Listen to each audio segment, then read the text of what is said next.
Don't think of a pink elephant. The paradox of thought suppression. Try this. Don't think of a pink elephant. For just a few seconds, avoid imagining its shape. Its skin, rough and wrinkled, a soft pink hue under the sunlight. Its trunk swaying, its ears flapping gently. Don't picture it standing there in front of you. You failed, didn't you?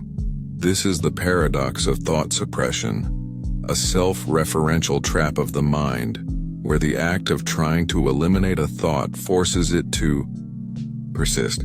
The harder you push it away, the stronger it returns. It's like pressing on a wound only to feel the pain magnify. But why does this happen? The science of the uncontrollable. Your brain isn't a simple switchboard where thoughts can be turned on and off at will. When you tell yourself not to think about something, your brain has to first check what it's avoiding, essentially placing that exact thought under a mental spotlight. This phenomenon, known as the ironic process theory, was first explored by psychologist Daniel Wegner. He discovered that when people attempt to suppress a thought, two cognitive processes kick in. A monitoring process scans for signs of the thought to ensure it stays away. A control process actively tries to push the thought out of awareness. But the monitoring system doesn't stop. It keeps checking, making sure the thought isn't creeping back in. This creates a paradox. Your brain keeps searching for the very thing it's supposed to ignore. The result? An endless feedback loop. The psychological horror of the unstoppable thought. This might seem harmless. Just a funny mental trick. But what happens when the unwanted thought isn't a pink elephant, but something darker? Imagine someone suffering from intrusive thoughts about self-doubt, guilt, or fear. The more they try to suppress them, the more persistent and distressing they become. A person who fears they might say something offensive in a conversation might keep telling themselves, "Don't say it, don't say it, don't say it," only for the exact phrase to come dangerously close to their tongue. A simple intrusive thought. What if I just swerved into oncoming traffic? Might be dismissed instantly. But for someone trapped in a suppression loop, the thought lingers. It festers. Why did I think that? Does that mean I want to do it? The more they try to shake it, the more it burrows in. The thought becomes the nightmare. The most terrifying realization is this: the harder you try to escape a thought, the deeper it consumes you. This is why obsessive-compulsive disorder, OCD, can feel like a mental prison. The mind creates an intrusive thought, something completely random or meaningless, but because the person fears it, they try to suppress it. The very act of suppression traps them in the cycle of obsession. It's not just a psychological trick anymore. It's a horror story, one that takes place inside your own head. The final unsettling question. Right now, as you listen, your mind is still holding on to that pink elephant. It might fade for a while, but later, maybe in a few hours or just before you fall asleep, it'll return. And here's the worst part. Now that you've heard this, you'll always remember it. So tell me, how do you stop thinking about something when the very act of stopping makes it impossible? The illusion of free will. Are you really in control? You've tried to stop thinking about the pink elephant. Maybe you succeeded for a moment, only for it to creep back in when you least expected it. But was that really your choice? What if the decision to suppress the thought The moment you just spent trying to push it away wasn't actually yours to make? This leads us to an even more unsettling question. Are you really in control of your own mind? We like to believe that we are the authors of our own thoughts, that every decision we make is a conscious act of free will. But what if that's just another illusion? What if instead of choosing our thoughts, we're simply witnessing them, like passengers on a train we have no control over? What if your sense of self, your belief that you are a thinking, deciding being, is nothing more than a trick played by your brain? The horror of the automatic mind. Take a moment to consider your last thought. Where did it come from? Did you summon it intentionally, or did it just appear? When you reach for a glass of water, is it because you chose to, or because your body, your subconscious urges made the decision before you were even aware of it? Neuroscience suggests that by the time you consciously decide to do something, your brain has already made the decision for you. This is not speculation. It's been demonstrated in scientific experiments. In the 1980s, neuroscientist Benjamin Libet conducted a famous study where participants were asked to press a button at a time of their choosing. While they did this, their brain activity was measured. Shockingly, the results showed that brain activity predicting the movement occurred milliseconds before the participant consciously decided to press the button. In other words, your brain makes a choice before you become aware of it. Your feeling of choosing is simply a delayed narrative, a post-rationalization of an action that was already set in motion.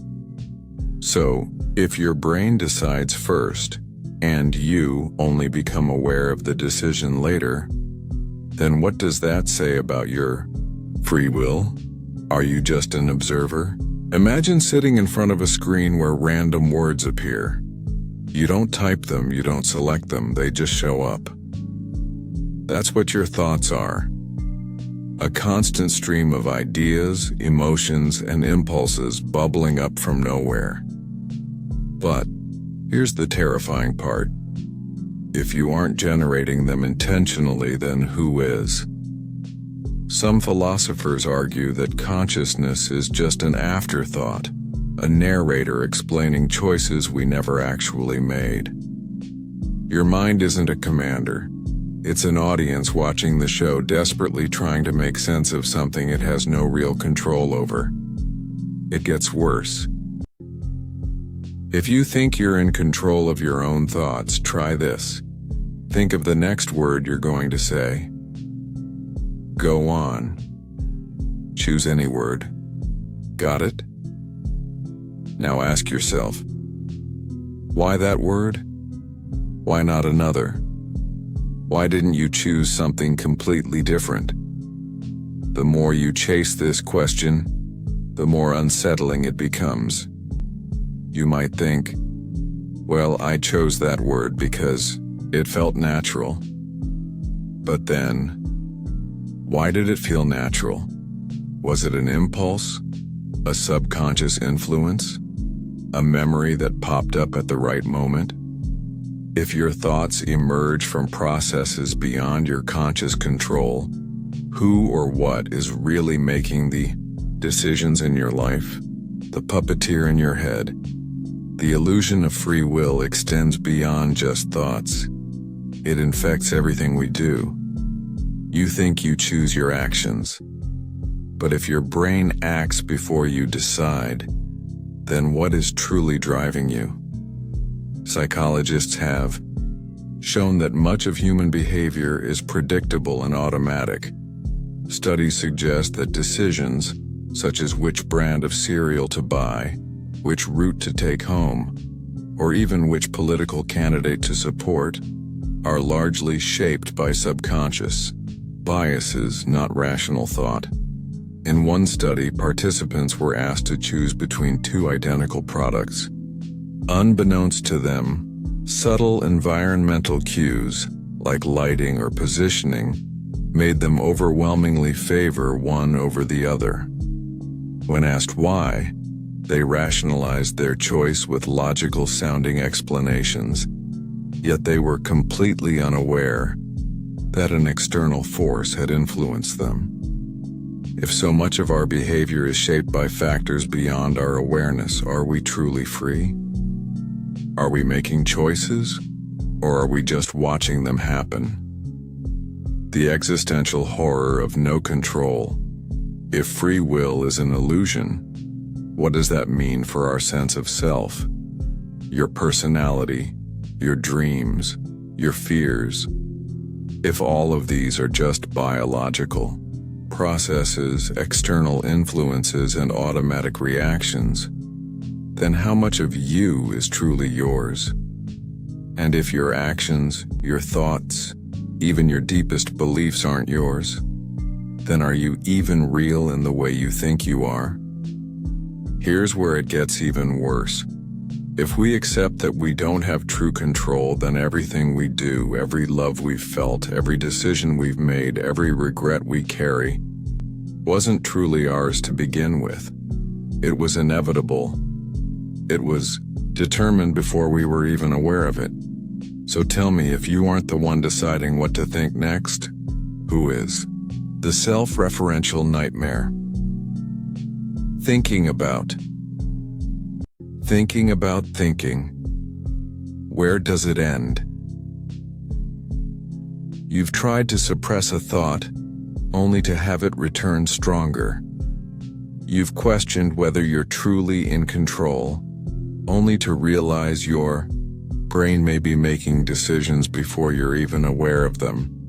But what happens when you start thinking about thinking itself?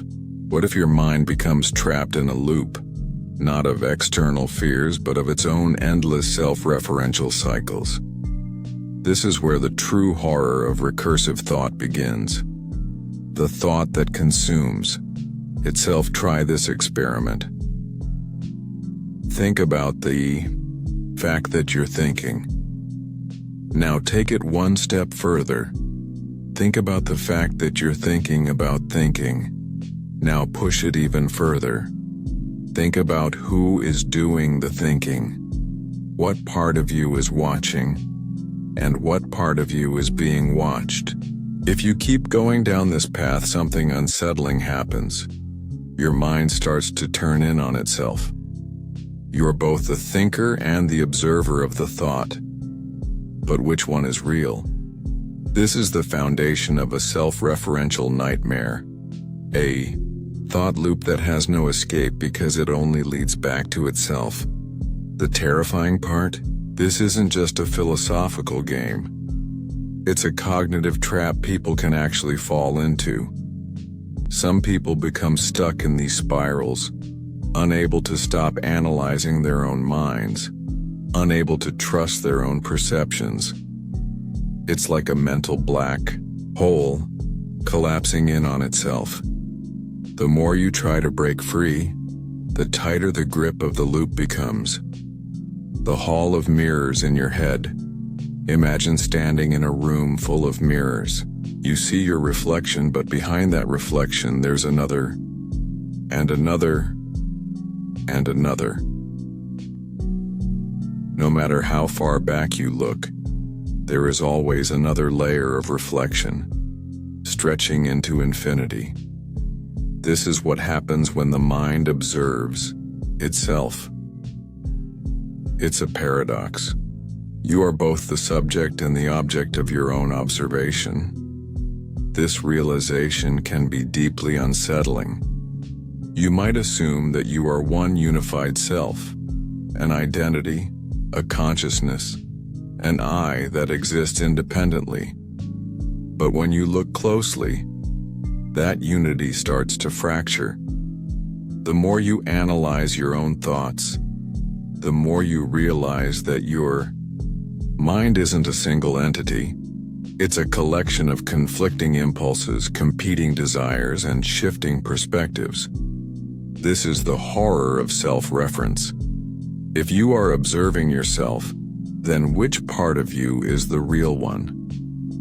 And more importantly, what if there is no real one at all? The observer that cannot be observed. Philosophy has long been haunted by a question. Can the eye see itself? Your eyes allow you to see the world, but you can never directly look at your own eye without a reflection. Now apply this to consciousness. If your mind is the thing that observes reality, then can it ever truly observe itself? The moment you try to catch your own thoughts in real time, they slip away. They change. You cannot fully hold on to them, only chase them. This is the observer's paradox. The moment you become aware of your awareness, it shifts. The more you try to examine your own mind, the less stable it becomes. The more you attempt to grasp the real you, the more elusive it becomes. In the field of neuroscience, this paradox is sometimes compared to a computer trying to process itself. A machine can analyze external data, but if it attempts to fully compute its own process in real time, it creates an infinite loop, a system that crashes under the weight of its own self-referential calculations. Our brains, it seems, are not built to fully perceive themselves. And if you can never truly capture your own consciousness, how do you even know you exist as a single, stable being? The recursive trap of self-awareness. This is the point where many philosophers, monks, and thinkers have lost themselves. The realization that you are not a single self, but a shifting, recursive thought pattern can be deeply unsettling. Some describe it as feeling like their mind is eating itself, like staring into an abyss, only to realize the abyss is also staring back from within their own skull. The existentialist philosopher Jean-Paul Sartre described this feeling as the look, where a person becomes aware of themselves as an object being watched. The moment you think about yourself, you become both the watcher and the watched, creating a terrifying split in your sense of self. Buddhist philosophy also touches on this with the idea of anatta, or non-self. The belief that the self we identify with is an illusion, a construct made up of ever-changing thoughts and perceptions. In modern psychology, this experience is sometimes referred to as derealization or depersonalization, a state where a person begins to feel detached from their own identity, as if they are merely watching themselves from a distance, as if their thoughts don't fully belong to them anymore. And once you feel this division, it's hard to unfeel it. The horror of the inescapable thought. Here's where this truly becomes a nightmare. Once you realize that your mind is trapped in a self-referential cycle, how do you escape? The problem is, the more you try to stop thinking about it, the deeper it goes. Trying to escape the loop just makes you more aware of the loop. Trying to prove your own existence just makes you more aware of the fact that you are questioning it. Trying to ignore the unsettling realization cements it into place. There's no way out, because every attempt to exit is just another thought, which only leads back to the same place. The loop always wins. And here's the worst part. You are now aware of it. The final unsettling question.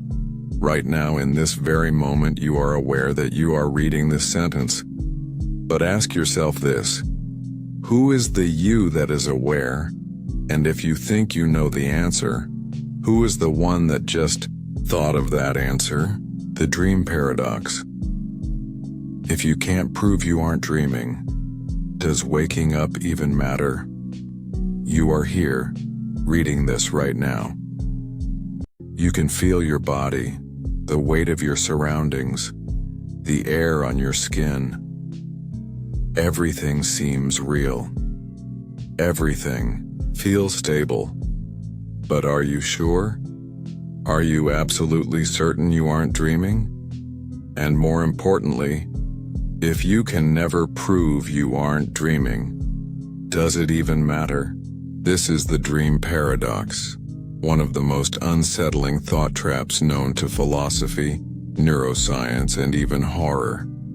It calls into question everything you believe about your waking life. If dreams can feel real while you're inside them, then how do you know that what you call reality isn't just another layer of the dream? And if that's true, what happens when you wake up? The horror of realizing a dream feels real. At some point, you've had a dream so vivid, so convincing, that for a moment, you believed it was real. Maybe you were walking through a familiar place.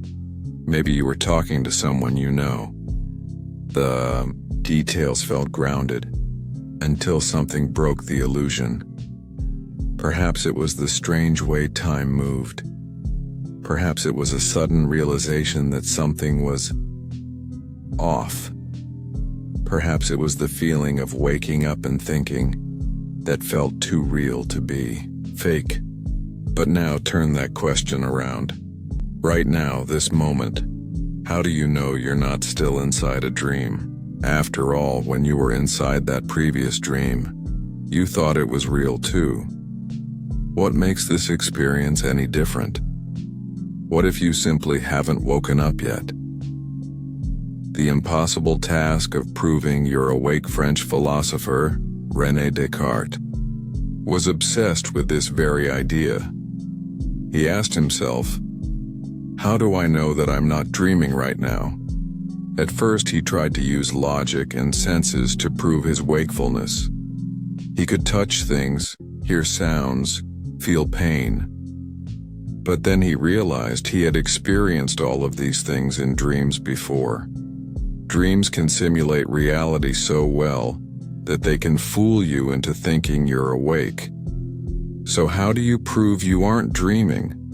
Most people will say, I know I'm awake because this feels real. But that's exactly what a dream self would say inside a dream. Even in your wildest nightmares, you've never stood there and thought, wait, this isn't real. No, you believe in the dream completely until you wake up. So if you're inside a dream right now, would you even be able to tell? And if you can't, then what's stopping this from being just another layer of reality waiting to be peeled back?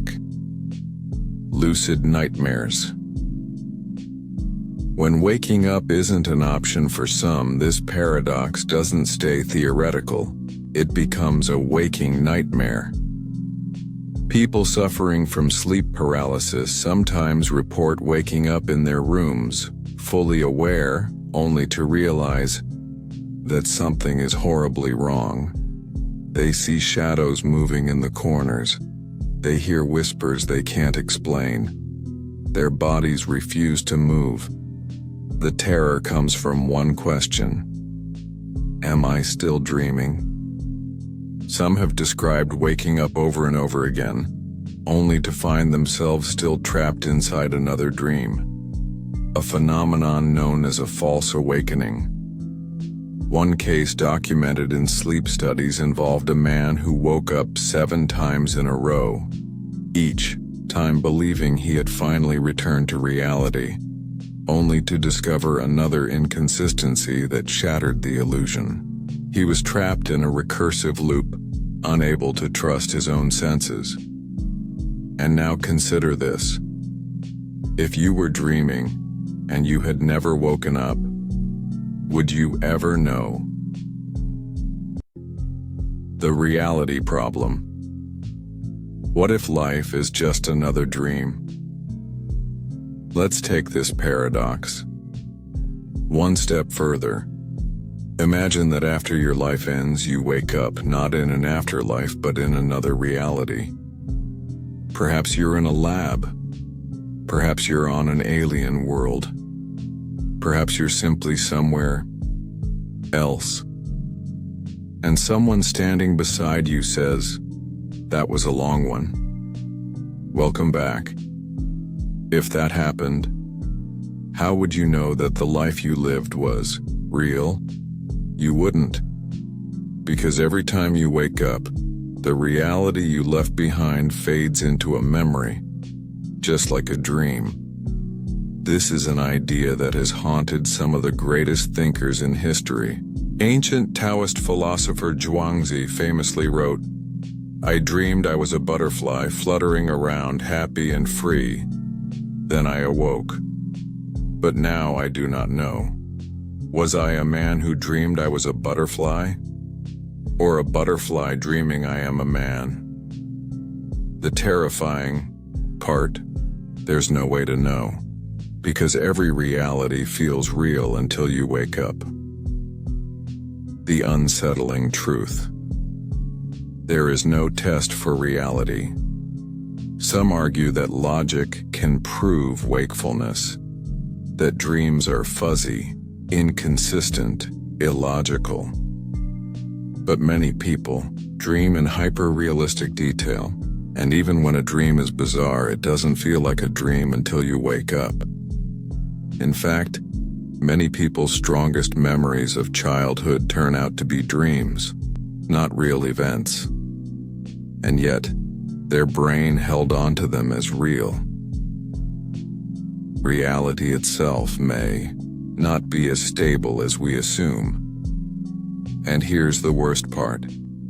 There is no perfect test to confirm you are awake. Some philosophers suggest asking, "How did I get here?" If you can't remember waking up that day, you might be dreaming. But what if that's not enough? What if everything, your past, your identity, your memories, was just another layer of the dream? Would you ever know? Would you ever escape? Or would you just wake up into another reality again and again forever? The final unsettling question. Right now, as you sit here, you are convinced this is reality. But the last time you dreamed, you were convinced that was reality too. So I ask you, if you were still dreaming, how would you know? And if you can never know for sure, does waking up even matter? The "am I real" loop. The horror of questioning your own existence. You've questioned whether you're dreaming. You've asked yourself if reality is even real. But now, we arrive at an even deeper, more disturbing paradox. Forget the world around you for a moment. Forget whether this is a dream, a simulation, or something else entirely. Now ask yourself, am I real? And the moment you ask that question, you step into an inescapable mental loop. Because if you have to ask, doesn't that mean the answer might be no? The horror of doubting your own existence. Most people never question their own existence. It feels obvious. Of course I'm real. I think. I feel. I experience. But what if that's just a trick of the mind? The philosopher René Descartes tried to answer this question centuries ago. His famous statement, "Cogito ergo sum," I think, therefore I am, was meant to be the ultimate proof of existence. But is it? What if your thoughts are not your own? What if everything you've ever felt, thought, or believed was simply a programmed illusion, a script running inside a machine that makes you think you're real? What if your very consciousness, the thing you use to confirm your reality, is just a hallucination created by your own brain? The problem with asking, "Am I real?" is that it creates a paradox. You only ask it because something inside you doubts your own existence. And that doubt is like a crack in a mirror. Once you notice it, you can't unsee it. The identity crisis that never ends. Try to define who you are. Go ahead. Try to pin down exactly what makes you, you. Are you your body? If you lost a limb, you'd still be you. Are you your thoughts? Then why do your thoughts change over time? Are you your memories? What if they were erased? Would you still be the same person? The ship of Theseus paradox asks this very question. Imagine a ship, and over time, every wooden plank is replaced. At what point does it stop being the same ship? Now apply that to yourself. Every cell in your body regenerates over time. The atoms that make you up today are not the same atoms from years ago. Your thoughts change. Your memories fade. So if your body isn't the same, if your mind isn't the same, then who is the you that persists? Or is there no real you at all? The mirror test that will break your mind. Here's an experiment. Go stand in front of a mirror. Look into your own eyes. Stare for a full minute. Really focus. At first, you'll just see your reflection. But if you keep looking, something unsettling happens. Your face might start to distort. The features might look unfamiliar. The longer you stare, the more you start to feel like you are looking at a stranger, someone else, trapped inside the glass, watching you back. This phenomenon is known as the strange face illusion. It happens because your brain is wired to recognize faces automatically. But when you stare for too long, your perception glitches, revealing how fragile your sense of self really is. Some people describe it as feeling like they are suddenly outside of themselves, watching their own body as if it doesn't belong to them. And that brings us to an even more disturbing question. If your own reflection doesn't feel like you, then what does? The body that betrays you. Your body is supposed to be yours. But what if it isn't? There are rare cases where people wake up and feel like their own body is not theirs. This condition, known as depersonalization disorder, causes people to feel detached from their physical form, as if they are floating outside of themselves, watching their own body move as if it belongs to someone else. But here's the scariest part. You don't need a disorder to experience this. Just focus on your breathing right now. Inhale, exhale. Keep doing it. But now, be aware that you're doing it. You've been breathing your entire life without thinking about it. But the moment you notice it, something shifts. It suddenly feels unnatural, like something you have to manually control. Now try to ignore it. Try to go back to breathing automatically. You can't. You've now become trapped in your own awareness, caught in the loop of your body only feeling real because you are focusing on it. But if something as automatic as breathing feels wrong the moment you focus on it, what happens when you focus on your own existence? The inescapable thought loop. The moment you ask, "Am I real?" you create an infinite loop of uncertainty. Your brain tries to prove that you exist, but every piece of proof requires you to already exist in the first place, which means the question never fully gets answered. This is why some philosophers call consciousness a strange loop, a system that only exists because it refers back to itself.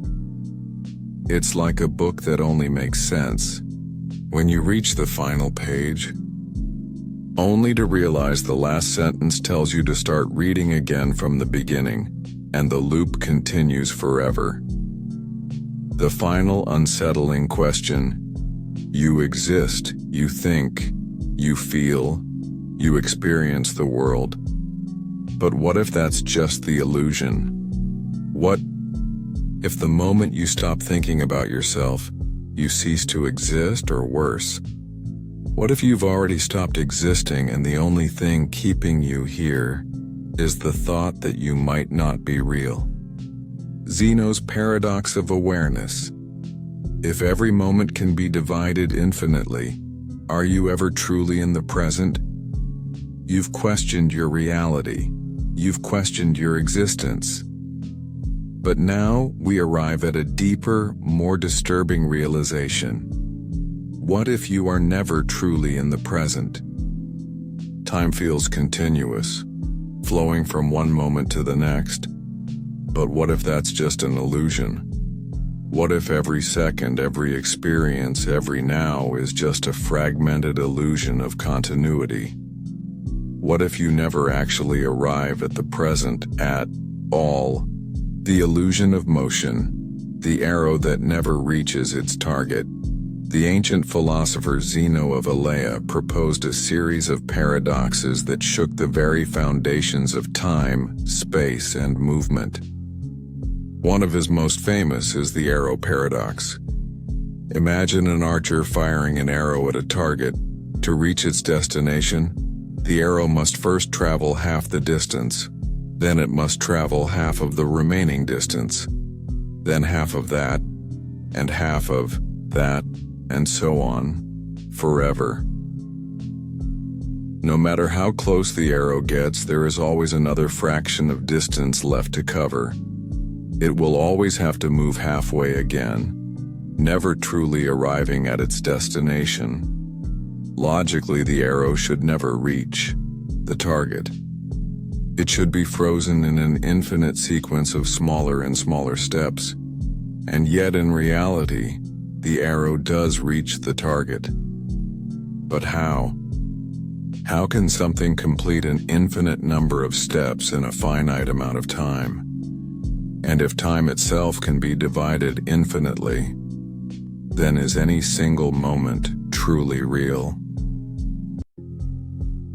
The nightmare of infinite awareness. Now apply this paradox to your own consciousness. You assume that you are experiencing life in real time, that each moment is continuous. But what if time is actually broken into an infinite series of still frames, like a film strip? Right now, as you read this, your awareness feels whole. But if you break this moment down into smaller and smaller fractions of time, at what point does your awareness begin? If you divide this second into 1,000,000 pieces, at which fraction do you start perceiving?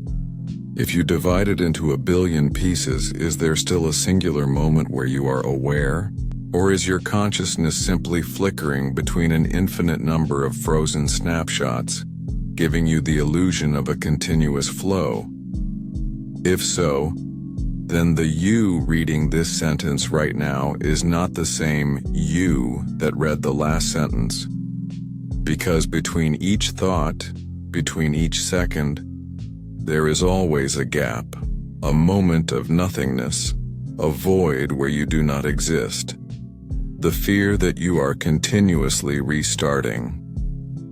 If time can be divided infinitely, then your consciousness may not be a stream. It may be a series of reboots happening, so fast that you never notice.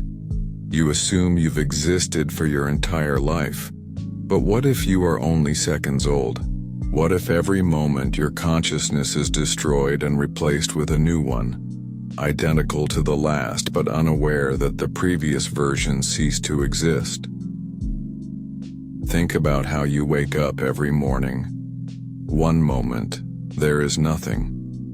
The next, you are awake, aware, thinking.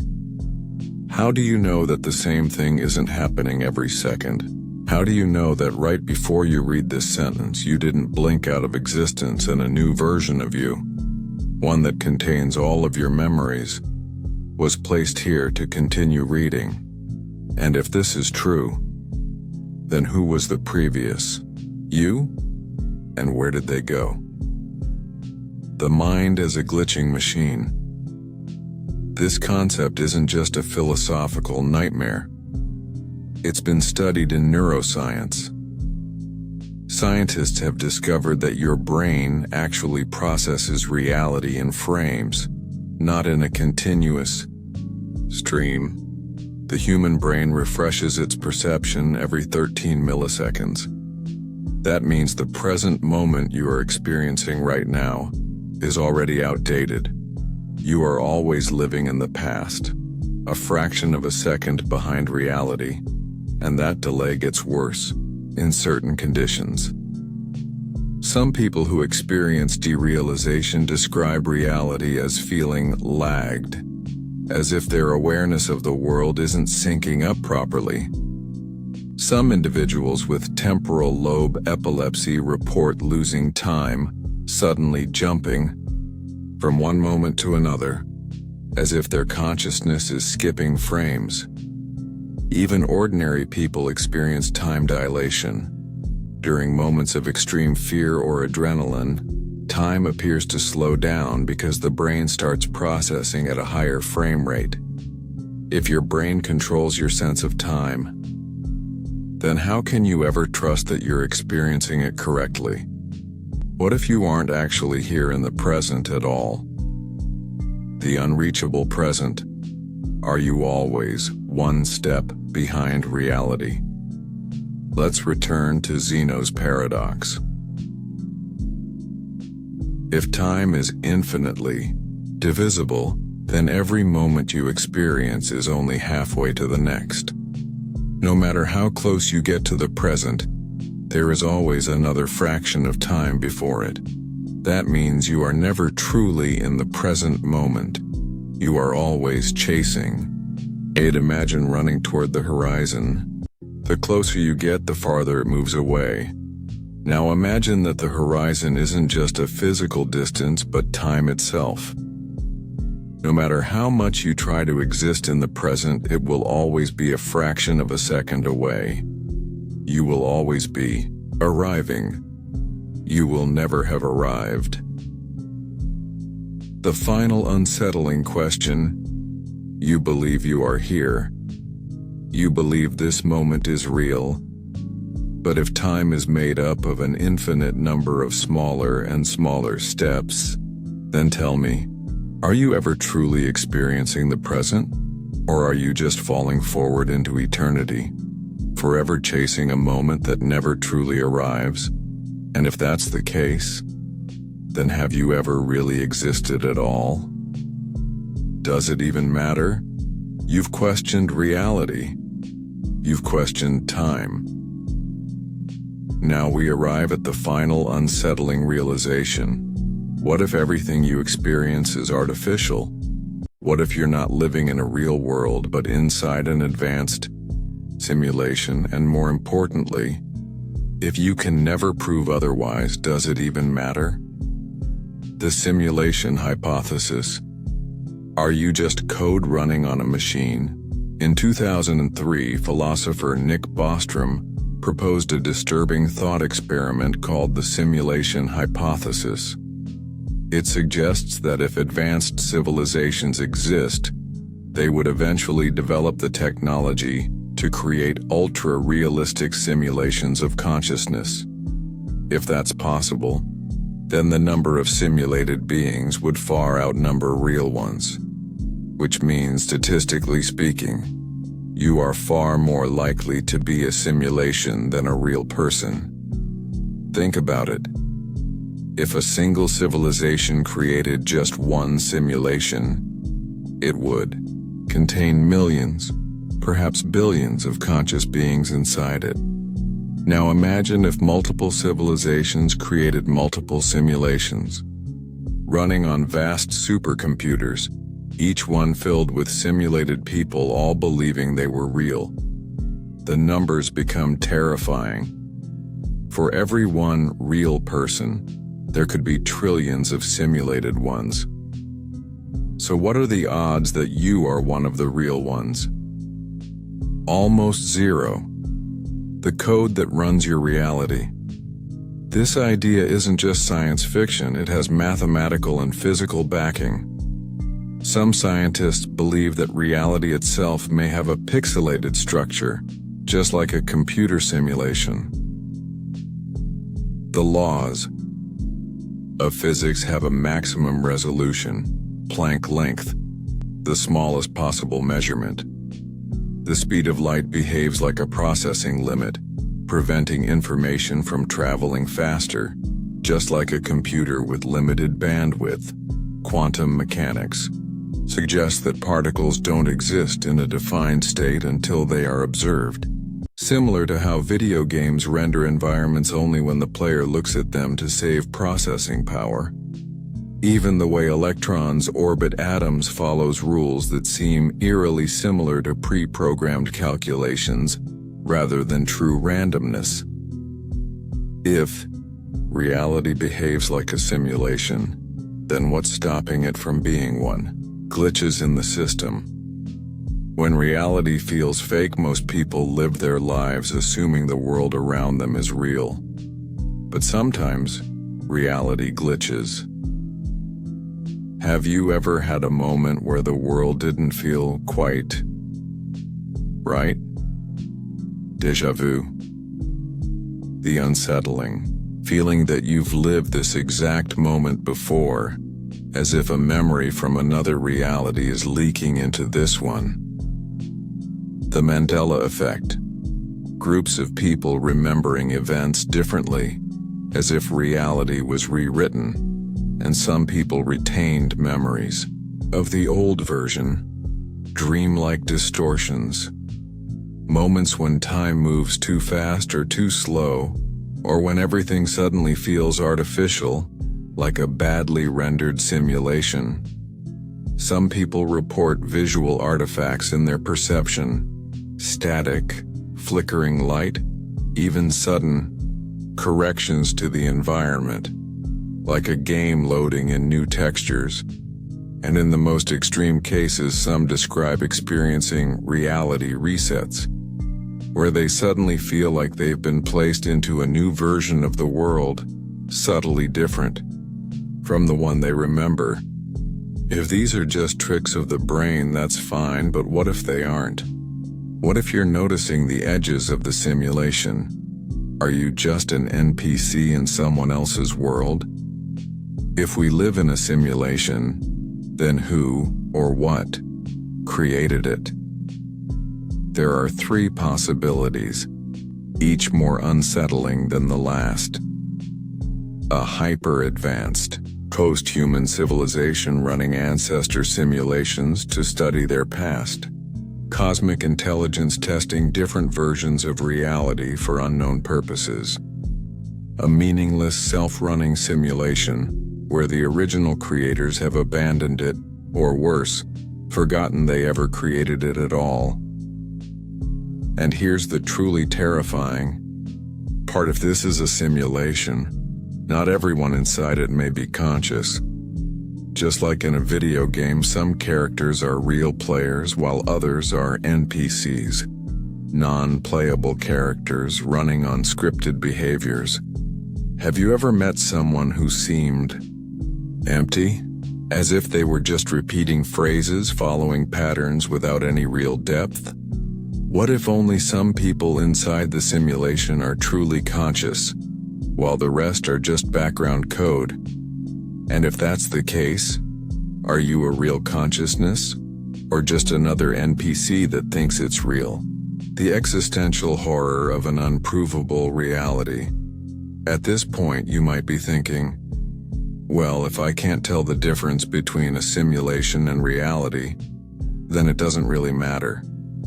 But that's the scariest part.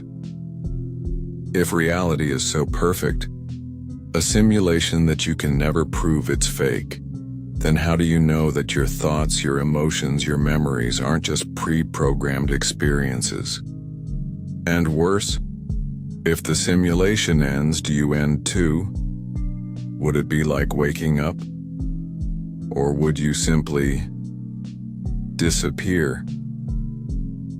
Some have speculated that this is what death itself might be. A system shut down, a simulation being turned off, A program reaching its end, or worse, a reset button? What if when you die, the simulation simply reloads an earlier version of you with no memory of what came before? What if this isn't the first time you've lived this life? What if you've been reset 1,000 times before and just don't remember? The final unsettling question. If you can never prove this world is real, if everything around you, everything you've ever felt or experienced, could be just lines of code in a system you'll never see, then tell me, are you real or are you just data? And if you are nothing more than a simulation, then who or what is running the program, and why did they create you? The who am I? Thought trap. If every thought shapes you, do you even have a true self? You've questioned reality. You've questioned whether you're a simulation. But now we turn inward. Forget the world around you. Forget the universe, time, space, and physics. Now ask yourself, who am I?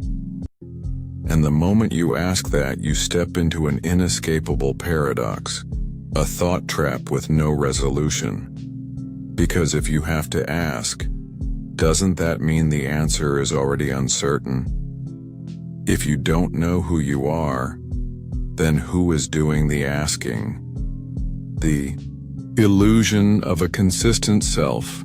You feel like a single unified person, the same you who woke up this morning, the same you who existed yesterday, last year, 10 years ago. But is that really true?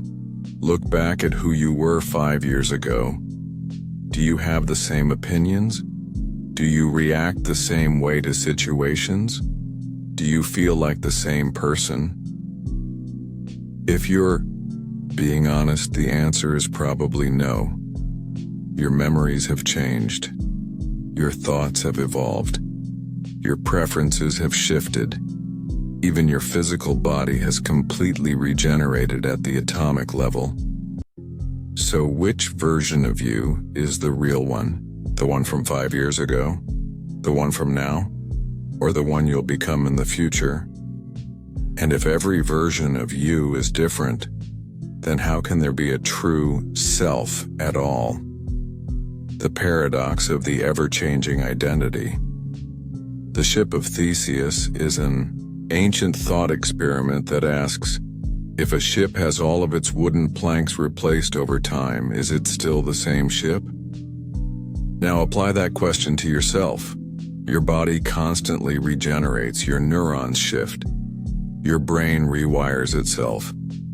So if your biological structure isn't the same as it was 10 years ago, and if your thoughts, emotions, and identity aren't the same either, then at what point did you stop being you? Or were you ever truly a single, stable person in the first place? The self that only exists when observed. Imagine standing in front of a mirror. You see your reflection. You recognize yourself. But here's the problem. The moment you look away, that self disappears. This is similar to what some philosophers and neuroscientists believe about identity. It only exists when you focus on it. The moment you stop thinking about who you are, you cease to be anyone at all. Buddhist philosophy describes this as anatta, or non-self, the belief that the self is an illusion, a fleeting combination of thoughts, emotions, and experiences that trick us into believing we are one thing, and if this is true, then who or what is really controlling your life? Are you just a collection of thoughts? Every thought you have alters you. Right now, as you process these words, Your brain is physically changing, creating new neural connections, reshaping itself to incorporate new ideas. The person you were before you read this sentence is not the same person you are now. The thoughts you are having right now are influencing the next version of you. And if every thought changes you, then is there ever truly a stable, real you? Or are you nothing more than an ongoing process, an evolving mind with no fixed identity? This is why some neuroscientists describe the brain as a feedback loop rather than a person, because every thought shapes the next, like a never-ending ripple effect. And if your thoughts create you, then who were you before your first thought? Were you anyone at all? The horror of a self that doesn't exist. Think about the moments when you're lost in an activity. When you're completely focused on something, do you feel like yourself? When you're asleep, where does you go? If your identity disappears every time you lose focus on it, is it even real? Some people experience dissociation, a terrifying phenomenon where they suddenly feel detached from their own thoughts. They look in the mirror and don't recognize themselves. They hear their own voice and feel like they are listening to someone else. They question whether their memories belong to them, or if they were implanted by something else. This isn't a disorder. It's simply what happens when the brain glitches and stops holding the illusion of a unified self together. The scariest part? You can trigger this feeling right now. Simply focus on the thought, who is thinking this? And now try to trace the source of the thought. If you chase it long enough, you'll find nothing but an empty loop, an observer watching itself forever. The final unsettling question. You believe you are you. But every thought you have is shaping your identity. Every second, you are changing. So tell me, if you are constantly changing, if every new thought erases the old version of you, then have you ever truly existed at all? Or have you only ever been the echo of a thought whispering to itself in an infinite loop? The perception paradox. If reality is filtered by your brain, can you ever truly experience it? You've questioned who you are.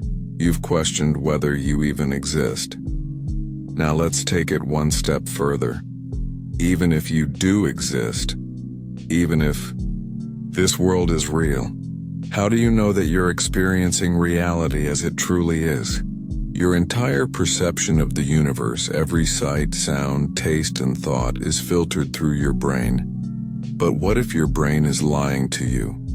What if reality itself is something so completely different from what you perceive that you have never truly seen the world at all? The brain as a reality filter. Right now, you're not seeing the world directly. What you're experiencing is a rendered version of reality, processed and altered by your brain. Light enters your eyes, but your brain creates the colors. Sound waves hit your eardrums, but your brain decides what you hear. Even your sense of time, balance, and self-awareness aren't direct experiences. They are reconstructions, carefully curated by your nervous system. Your brain isn't showing you the world, it's showing you an interpretation of the world. But here's the horrifying part. If all you ever experience is your brain's interpretation, then how do you know what's real? The color illusion. Your brain invents what you see. Look around you. Take in the colors of the world. Blue, red, green, yellow. They feel obvious, undeniable. But here's the problem. Color does not exist in the external world. The objects around you don't have color. They simply reflect different wavelengths of light. Your brain assigns colors to those wavelengths, creating the illusion that objects possess them. To put it another way, the world itself is colorless. You've never actually seen a color. You've only ever seen your brain's version of it, so if something as fundamental as color is an illusion, then what else is your brain faking? The hearing illusion. Your brain edits what you hear. Close your eyes and focus on the sounds around you.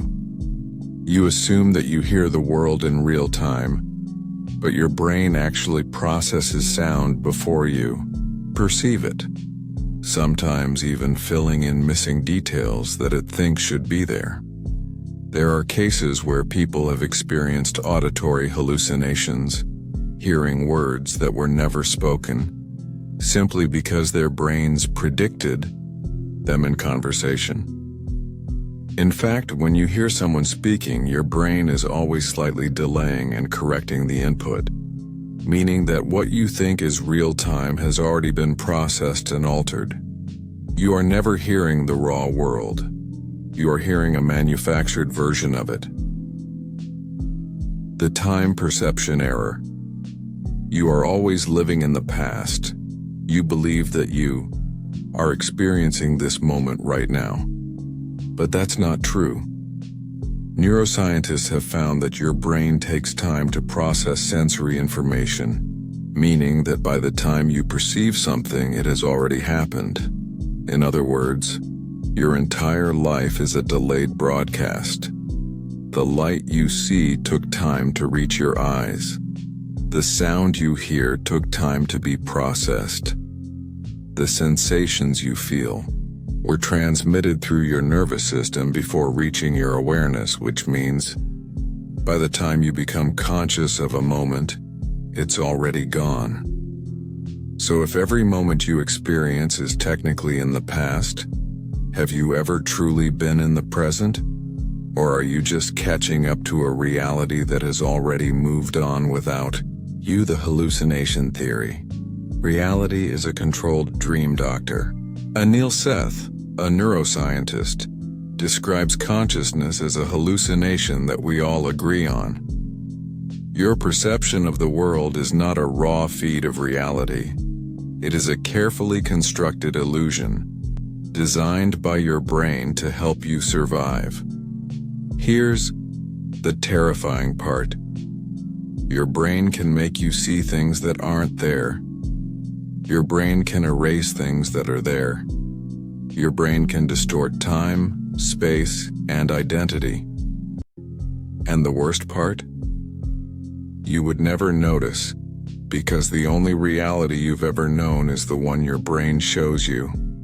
If your brain were to shift its settings, if it were to alter the way it renders reality, would you even realize that anything had changed, or would you just accept the new version as real? The what if my reality is different from yours? Nightmare. You assume that other people see the same world you do. But what if they don't? What if the way you perceive color, sound, and time is completely different from how someone else experiences it? Imagine two people looking at a red apple.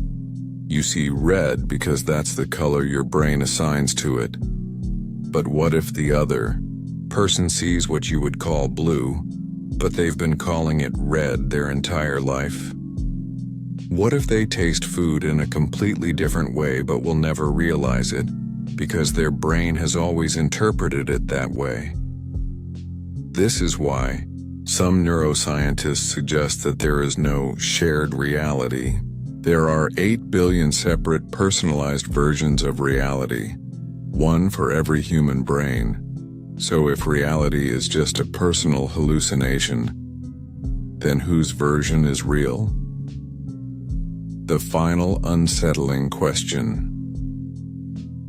Right now, as you read this, you assume that your senses are giving you an accurate representation of the world. But every color you see, every sound you hear, Every second you think you exist in the present has already been filtered, edited, and processed before it reaches your mind. So I ask you, if you have never actually seen reality as it truly is, if every experience you've ever had has been a fabricated version of the truth, then tell me, have you ever truly lived in the real world?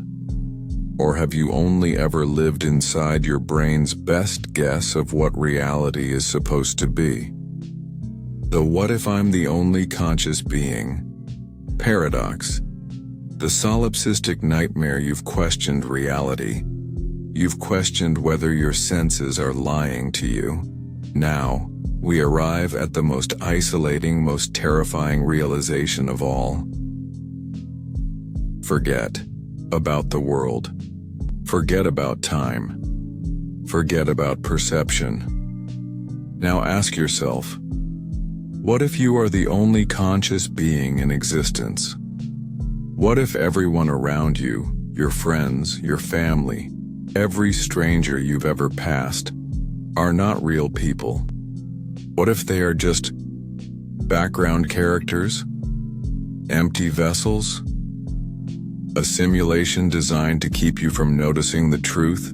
And the worst part, there is no way to prove otherwise. The horror of solipsism. The prison of one mind. The idea that you might be the only real consciousness is known as solipsism, one of the most unsettling thought experiments in philosophy.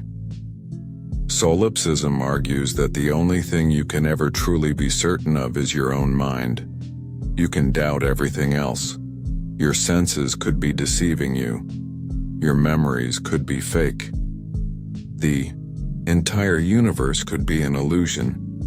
But the one thing you cannot doubt is your own existence as an observer. I think, therefore I am. But what about everyone else? You assume they are conscious because they behave like you. But is that enough proof? A robot could be programmed to mimic human emotions. A chatbot could say the right words, give the right responses, but have no real awareness. What if the people around you are the same?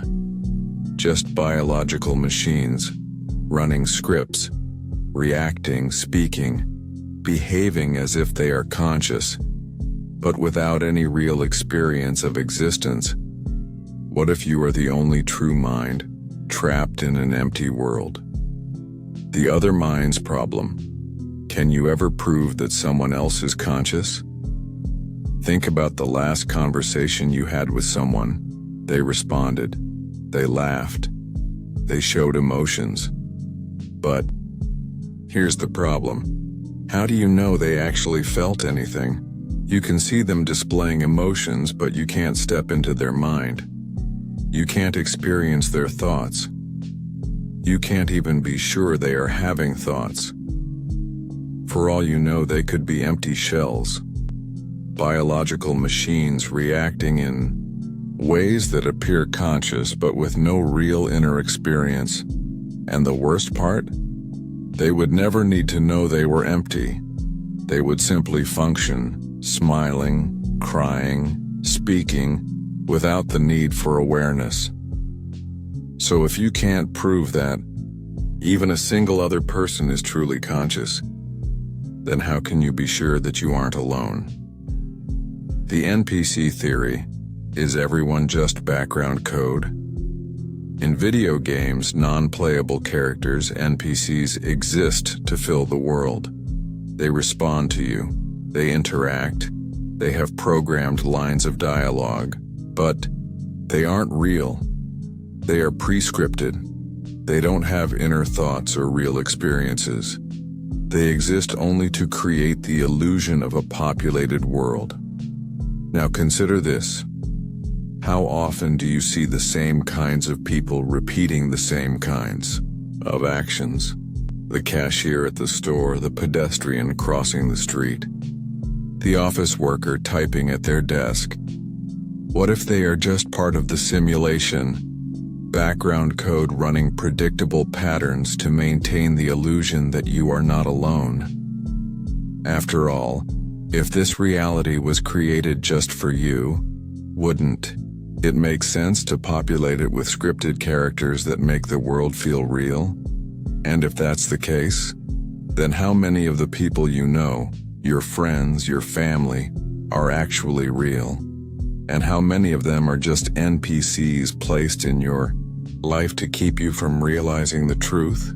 The fear that the universe disappears when you aren't looking. There's a scientific phenomenon that supports this disturbing idea. In quantum mechanics, the observer effect suggests that particles behave differently when they are being observed. This means that reality itself might only be stable when you are looking at it. Now think about that. What if the entire universe only exists when you are observing it? The people in the coffee shop only become active when you enter. The streets outside your home only load when you step outside. The moment you leave a room, it ceases to exist, only returning when you go back. This is called solipsistic idealism, the idea that the entire universe is just a projection of your own consciousness, which means, if you ever stopped thinking, would reality simply vanish? What if you created this world? Here's an even more terrifying possibility. What if this world isn't just fake? What if you created it? There's a theory in philosophy known as dream solipsism. It suggests that you are not just a consciousness inside a simulated world. You are the creator of this world, but you've forgotten. You built the people, but you don't remember giving them life. You built the laws of physics, but now you believe in them as if they are real. You put yourself in this world to escape something, but now you don't know how to leave. What if you have been here forever? What if every time you die you simply wake up inside another version of the same world, playing the same game, making the same choices, never realizing that it's just an endless cycle? And what if the only way to escape is to realize that you were never trapped to begin with? The final unsettling question: you believe the people around you are real. You believe the universe exists beyond your mind, but you cannot prove it. You cannot be certain that even one other person is truly conscious. So tell me, if you are the only mind that exists, if this entire world is nothing more than a dream built for you, then who or what put you here? And more importantly, why did they make you forget? That mean you're sane? You've questioned reality. You've questioned whether you are alone. Now let's ask something even darker. What if you are losing your mind, and worse? What if you already have but don't know it? What if everything you think is real is just a delusion? And if you suspect that you're going insane, doesn't that mean you're sane enough to question it? Or is that exactly what an insane person would think? The mind that cannot trust itself. The scariest thing about insanity is that you wouldn't know if you had lost your grip on reality. Your thoughts, your perceptions, your memories, all of it could be false, but you would believe them completely. People suffering from delusions do not experience them as illusions. To them, they feel just as real as any other fact of life. A man might be convinced that his family has been replaced by imposters. A woman might believe she is being watched even when she is alone. Someone might hear voices and assume they come from an outside source rather than their own mind. If you were experiencing a delusion right now, how would you know? What if the moment you start questioning reality, your mind just adjusts the delusion to make you believe it's all normal again? What if you can't escape, because your brain is the one building the trap? The sanity paradox: the more you question, the less certain you become. There's an old saying, a madman doesn't know he's mad, which means that if you question whether you are insane, it suggests you are sane. But here's the problem. What if doubting your sanity is just a defense mechanism? What if your mind creates the feeling of self-awareness to trick you into thinking you're sane? What if your thoughts are already being manipulated by a part of your brain that no longer belongs to you? What if questioning your sanity is simply the first stage of your mind breaking down? After all, the deeper you go, the harder it becomes to tell if your thoughts are truly yours. What if the thoughts in your head are not your own, but just echoes from a mind that is already lost? The horror of false memories. What if your past is a lie? Your identity, your sense of self, is built on your memories. But what if your memories are wrong? Some people misremember entire events in vivid detail, only to discover they never happened. Some people remember conversations that never took place. Some people are convinced they lived through an experience that never occurred. And the scariest part? Your brain will defend false memories as if they are real. If your past can be rewritten, then how do you know your life is what you think it is? If even one of your memories is false, how many others are? How do you know you aren't just a collection of fabricated experiences designed to keep you from seeing the truth? The mirror test that will break your mind. Here's a terrifying experiment. Stand in front of a mirror, look into your own eyes, and ask yourself, am I real?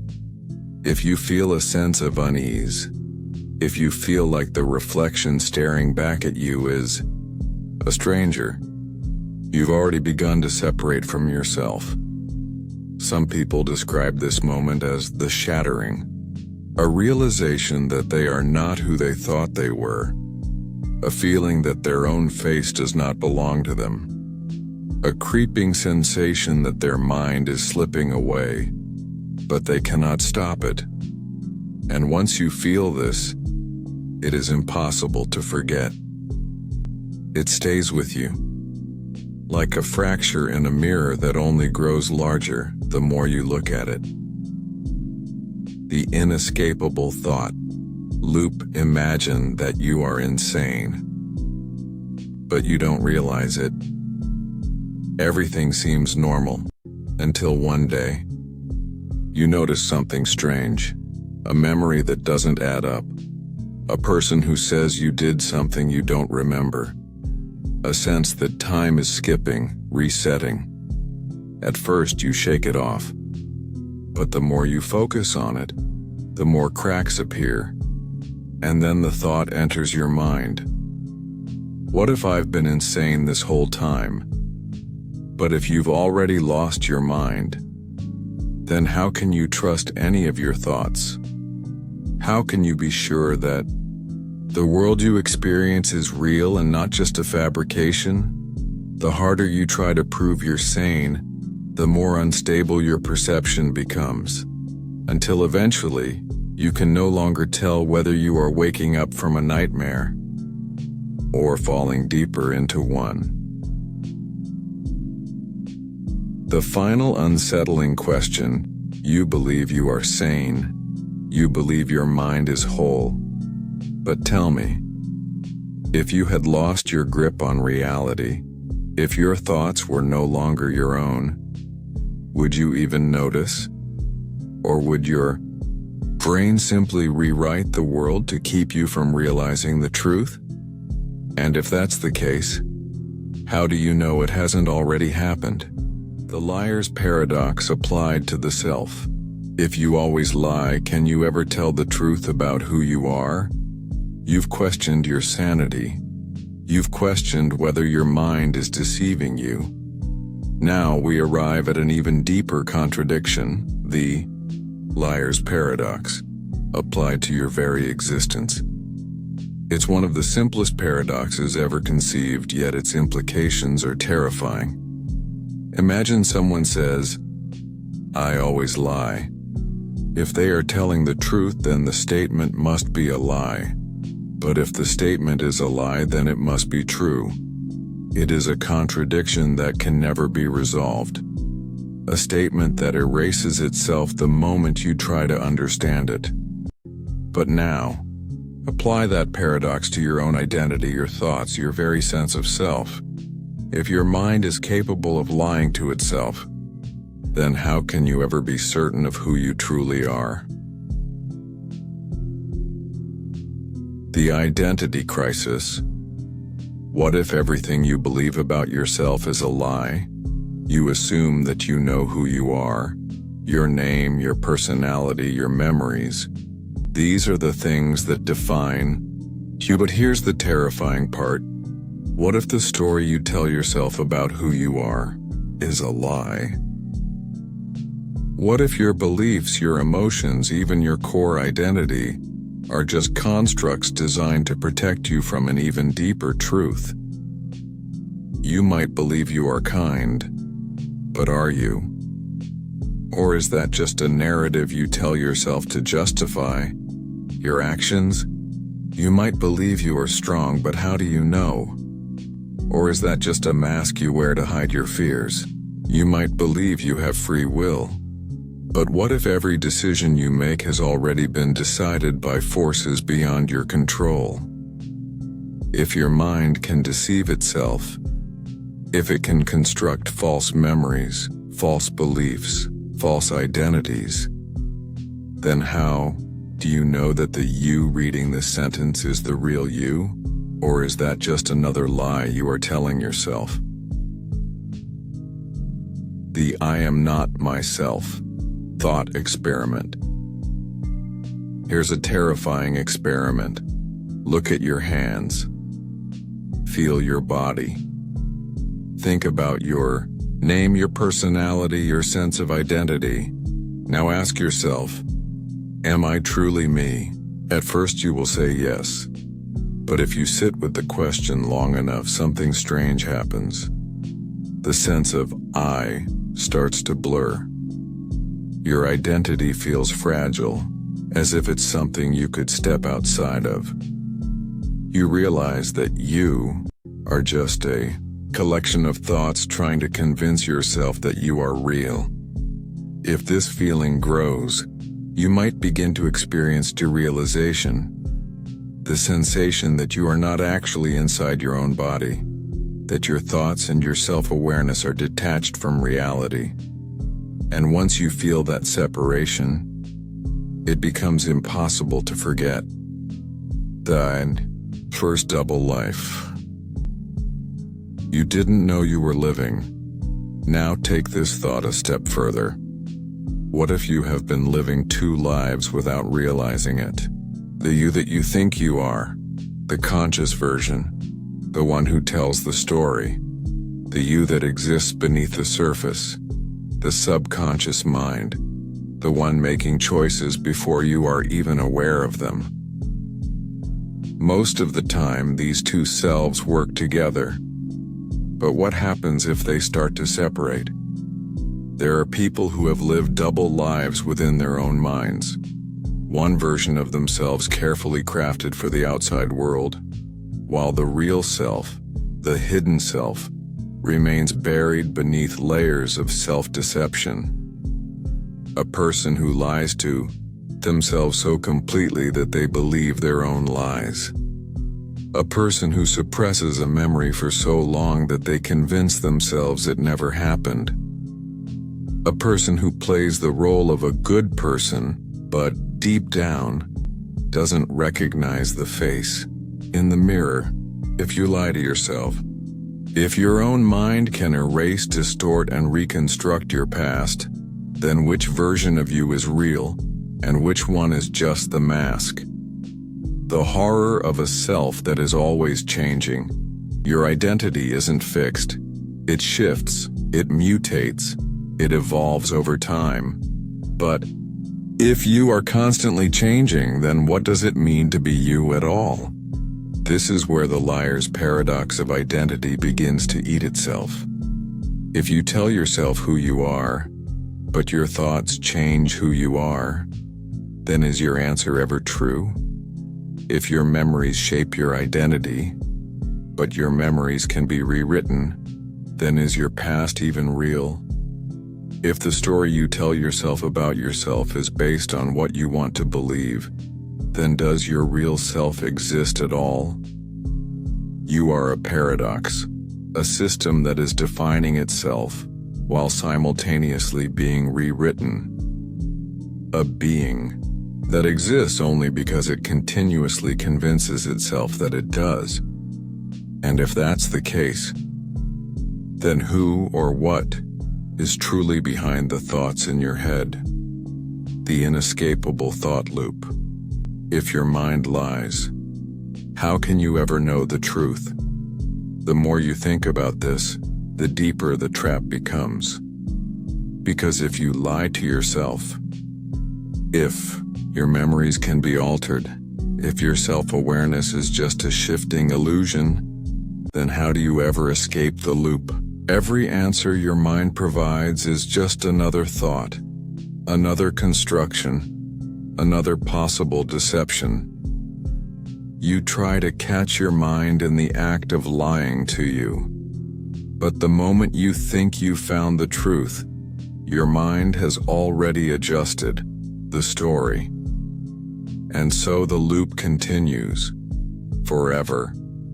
A consciousness chasing itself in circles, a mind lying to itself so perfectly that it will never, ever notice. The final unsettling question. You believe you know who you are. You believe your memories, your personality, your thoughts are all real, but tell me, if your own mind can rewrite your past, if the you reading this is not the same you from yesterday, then how do you know you were ever real at all? Or is your entire existence just a collection of carefully constructed lies, told to you by a mind that never wanted you to know the truth? The self-perception trap. Are you the person you think you are, or just the person others perceive? You've questioned reality. You've questioned whether your mind is deceiving you. You've questioned whether you can trust your own identity. Now, we arrive at an even more disturbing realization. Are you really the person you think you are? Or are you nothing more than a collection of perceptions, a story shaped by the people around you? What if your sense of self isn't yours at all? What if the you inside your head is completely different from the you that everyone else sees? And if that's the case, which version is the real one? The two versions of you, the internal versus the external self. There are two versions of you existing at all times. The you inside your head, the person you believe yourself to be. The you that others see, the person others perceive you as. Most of the time, you assume these two versions are the same. But what if they aren't? You might think you are kind, but what if others see you as selfish? You might think you are intelligent, but what if others see you as ignorant? You might think you are a good person, but what if everyone around you believes the opposite? And here's the horrifying part. Your internal self is just a perception. Your external self is also just a perception. But if both are subjective, then where does the real you exist? The mirror that lies. Why, you've never truly seen yourself, you've never actually seen your own face. Every time you look in a mirror, you aren't seeing yourself, you are seeing a reflection. Every photo of you is just a flat, distorted image, frozen in time. You will never see yourself the way other people see you. To them, your face is in motion. Your voice sounds different.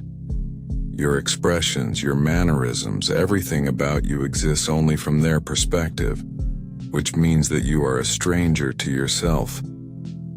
If you were to see yourself through someone else's eyes, hear your voice the way they hear it, would you even recognize yourself? Would you even like the person you saw? Or would you feel like you were looking at a different person entirely? The social mask dilemma. Are you just playing a role? Think about how you behave around different people. You act differently around your friends than you do around strangers. You act differently at work than you do at home. You act differently when you are alone than when you are in public. Which one of these versions is the real you? Or are they all just roles that you play? And if you spend your entire life shifting between different versions of yourself, then does a single true version even exist? Or are you just a reflection of the people around you, adapting endlessly, never truly being anyone at all? The horror of not owning your own identity. Here's where this thought trap gets even worse. Not only do other people perceive you differently than you perceive yourself, but they control the version of you that exists in their minds. You could try to convince someone that you are kind or intelligent or important, but it wouldn't matter. They will see what they want to see. They have a version of you inside their head that you can never change, and that means there are thousands, maybe millions of versions of you scattered across the minds of other people. 2. Some you are forgettable. To others you are a passing thought. To a few you are significant. But none of those versions are fully accurate. Which means, the you that exists in your head is not the same you that exists in the world. So which one is the real you? Or is there no real you at all? The problem of memory. If others remember you differently, which version is true? Let's take this nightmare a step further. Imagine two people recalling the same event, but their memories don't match. One person remembers you being kind. The other remembers you being cruel. Who is right? If two people remember you in completely different ways, then which version is real? Memories are subjective. They shift, they change, they decay. So if your entire identity exists in the memories of yourself and others, and if memories are unreliable, malleable, and constantly changing, then is there any version of you that is consistent enough to be real? Or are you just a collection of fragmented perceptions existing only in the minds of others, none of which are completely true? The inescapable thought loop. If no one truly knows who you are, then do you even exist? The more you chase the answer to this question, the deeper the trap becomes. If your self-perception is flawed, then you don't know who you truly are. If other people's perceptions are flawed, then no one else knows who you truly are. If everyone perceives you differently, then no single version of you is correct. So if no one, not even you, can define who you truly are, then does the real you exist at all? And if you do not exist in a consistent way, then are you nothing more than a story being rewritten over and over again, until there is nothing left of the original? The final unsettling question: you believe you know yourself. You believe you are a singular, stable identity. But tell me, if you've never seen yourself through the eyes of another, if every person in your life has a different version of you inside their mind, If you change depending on where you are, who you're with, and what you believe about yourself, then who, if anyone, is the real you? Or are you just a collection of reflections, forever shifting, never truly existing as one? The observer's dilemma: can you ever experience reality without changing it? You've questioned who you are. You've questioned whether you truly exist. Now let's step beyond the self. Imagine trying to observe the world as it truly is, to witness reality in its purest form. But here's the paradox. The moment you observe something, you change it. You are not a passive viewer. You are an active force, a distortion in the system. And if your mere presence alters reality, then can you ever experience the world as it actually is? Or is reality something that can never be seen for what it truly is? Because the act of looking always gets in the way. The quantum nightmare, the experiment that breaks reality. In the early 20th century, physicists uncovered one of the most disturbing truths about our universe. Particles behave differently when they are observed. This is known as the observer effect, and it was demonstrated in the famous double-slit experiment. Here's what happened. Scientists fired tiny particles, electrons, at a screen through two slits. When they didn't observe the electrons, the particles behaved like waves, spreading out and passing through both slits at the same time, creating an interference pattern. But the moment they tried to observe which slit the electron went through, something changed. The electron stopped acting like a wave and started behaving like a single particle, choosing only one path. This means that the very act of observation changes the outcome of reality. Think about that. Reality behaves one way when you aren't looking, and another way when you are. If that's true for the smallest building blocks of existence, then what does that say about everything else? The problem of conscious observation. Is reality just a projection? If reality shifts the moment it is observed, then what happens when a conscious being observes it? Some physicists have speculated that the universe does not exist in any definite state until a conscious mind perceives it.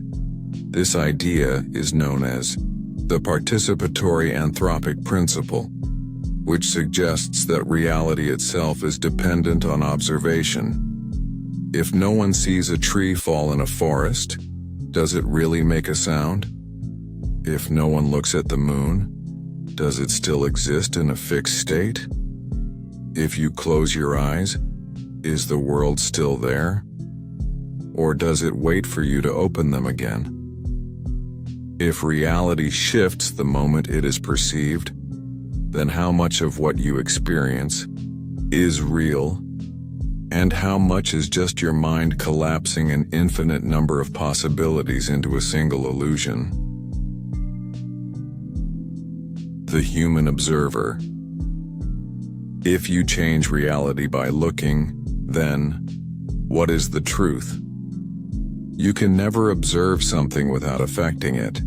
If you look at a stranger, they might notice and alter their behavior. If you measure an experiment, the instruments themselves influence the result. If you try to be your true self, the awareness that you're being watched changes how you act. Now think about this. If you have never observed anything in a completely neutral way, then have you ever truly seen reality? Or have you only ever seen a version of reality that exists because you were looking at it? The reality collapse. What exists when you aren't looking? Here's where this thought trap becomes inescapable. Imagine walking through a city. You see buildings, people, cars, motion. But now ask yourself, what happens to the buildings behind you when you aren't looking at them? What happens to the people you pass on the street? Do they continue their lives, or do they simply cease to exist once they leave your field of view? What if the entire world only renders itself the moment you perceive it, like a video game loading, in graphics as the player moves forward? If you turn around, you assume reality is still there, but you only ever experience what you are currently looking at. So how can you prove that anything exists when you aren't watching? The Schrödinger's self-paradox. If you never see yourself from the outside, do you exist? You have never seen yourself from a third-person perspective.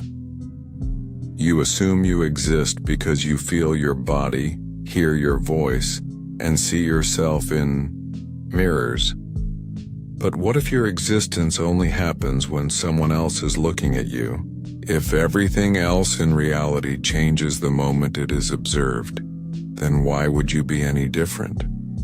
What if your consciousness only collapses into existence when someone else perceives you, and when you are alone? What if you are nothing more than a potential state waiting to be observed? The paradox of the hidden world, the reality you will never see. No matter how much you try to observe reality, you are trapped in a singular perspective. You will never see the back of your own head without a reflection, the exact moment you fall asleep, the split second between thoughts, when you aren't thinking about anything at all. There are entire aspects of existence that you can never directly witness. So if you can never experience reality without influencing it, if the act of looking always distorts the truth, then how do you know reality exists in any fixed way at all? The inescapable thought loop. If you can never see reality as it truly is, then what is real? Try to imagine reality without yourself in it. It's impossible. Every time you try, you are still observing it, which means it is still being altered by your perception. You can never escape your own mind. You can never step outside of your own perspective. You can never experience a world that isn't being affected by your own presence. And if you can never see reality without changing it, then tell me, have you ever truly seen reality at all? The final unsettling question. Right now as you read this, you are altering reality. Your mind is interpreting these words, shaping their meaning, constructing your own version of what they mean. But if everything changes the moment it is observed, then what does reality look like when no one is watching? And if it can never be seen, then does it even exist at all? The what if I never wake up dilemma.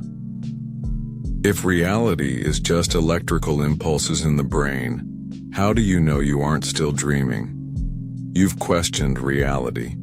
You've questioned whether you can ever see the world as it truly is.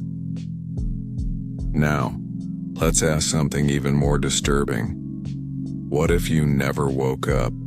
What if everything around you, this moment, this life, your memories, is just another dream?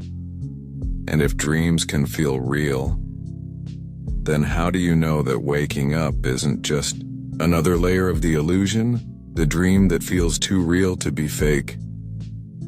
You've had dreams before. Some were bizarre, some were terrifying.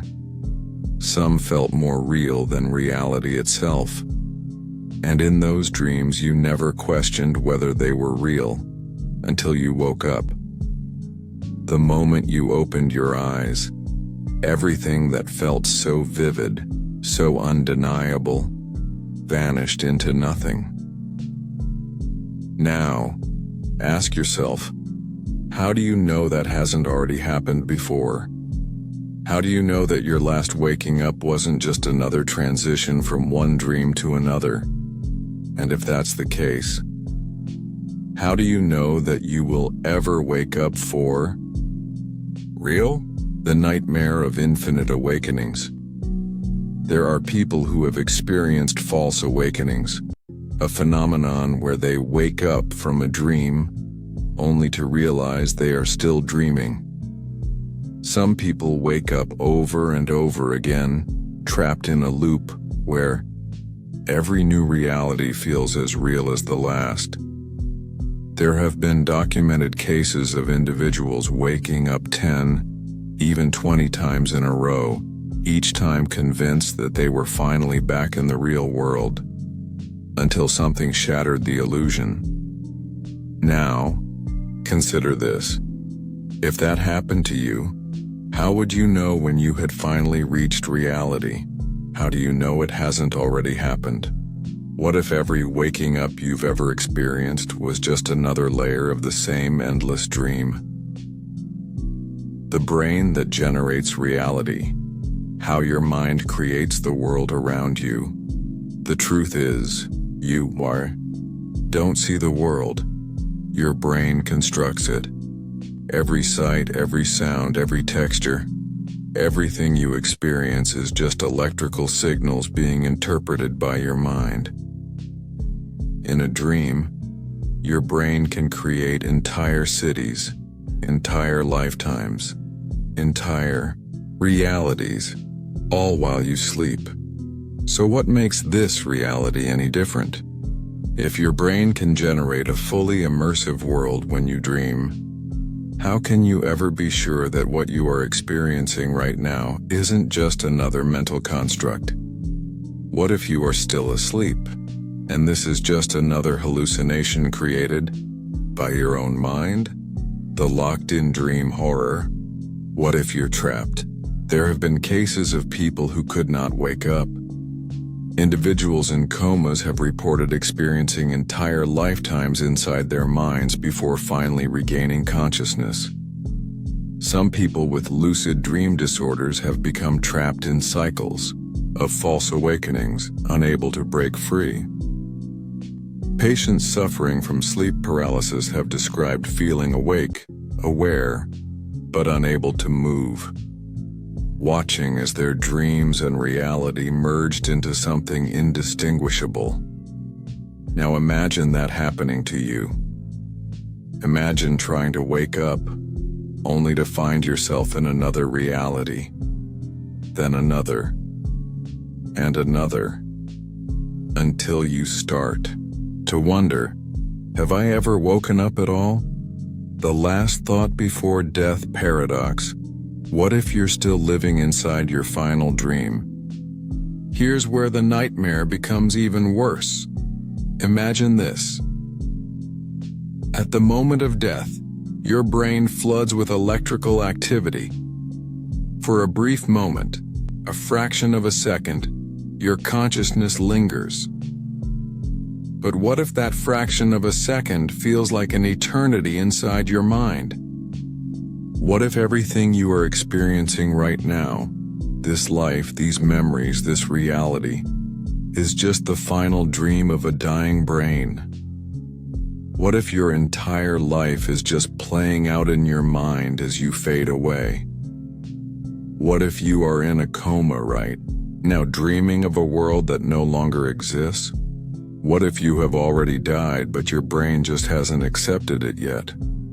And if that's true, then waking up is impossible, because there is no reality left to wake up to. The unreachable exit. What if reality is just another dream? Try to wake up right now. Go ahead. Try. If you are truly awake, you should be able to force yourself to wake up, just like in a dream. But you can't. Which means one of two things. This is reality. This is a dream so perfect, so immersive that you cannot break free, and if you can't tell the difference, and then does it even matter? The inescapable thought loop. If you can never prove you're awake, then are you? If you were trapped inside a dream, how would you escape? You would try to prove that the world around you was fake, but everything in a dream feels real. Until you wake up. So if this is a dream, then no matter what test you use to prove reality, it will always seem real. Which means the only way to ever know for sure is to wake up. But if you can't wake up, then how long have you been here? How long have you been trapped inside this reality? And more importantly, what if you've already forgotten the real world? The final unsettling question. You believe this is reality. You believe you are awake. But tell me, if you were still dreaming, if this was just another layer of an endless illusion, then how would you ever know? And if there is no way to prove it, then have you ever truly woken up at all? The time loop trap. If time is an illusion, have you already lived this life before? You've questioned whether you are awake. You've questioned whether reality is just another dream. Now, let's ask something even more disturbing. What if you have already lived this exact moment before? What if time isn't moving forward at all, but simply repeating over and over again forever? And if that's true, then how many times have you already asked this question? The illusion of time. What if the future has already happened? You experience time as a sequence, past, present, future. But what if that's just another mental construct? Einstein's theory of relativity suggests that time doesn't actually flow. Instead, past, present, and future all exist simultaneously, like pages in a book. You experience time as moving forward because your brain processes events in a sequence. But in reality, there is no forward, no backward, just a single, unchanging existence, which means the future has already happened. Your choices are already made, and the life you are living has already played out completely, from beginning to end. You just haven't reached the last page yet. Or worse, you've already reached it an infinite number of times, the eternal recurrence. Are you trapped in an endless loop? Imagine dying. Everything goes black. And then in an instant you are born again. Back at the beginning, living your life exactly as before.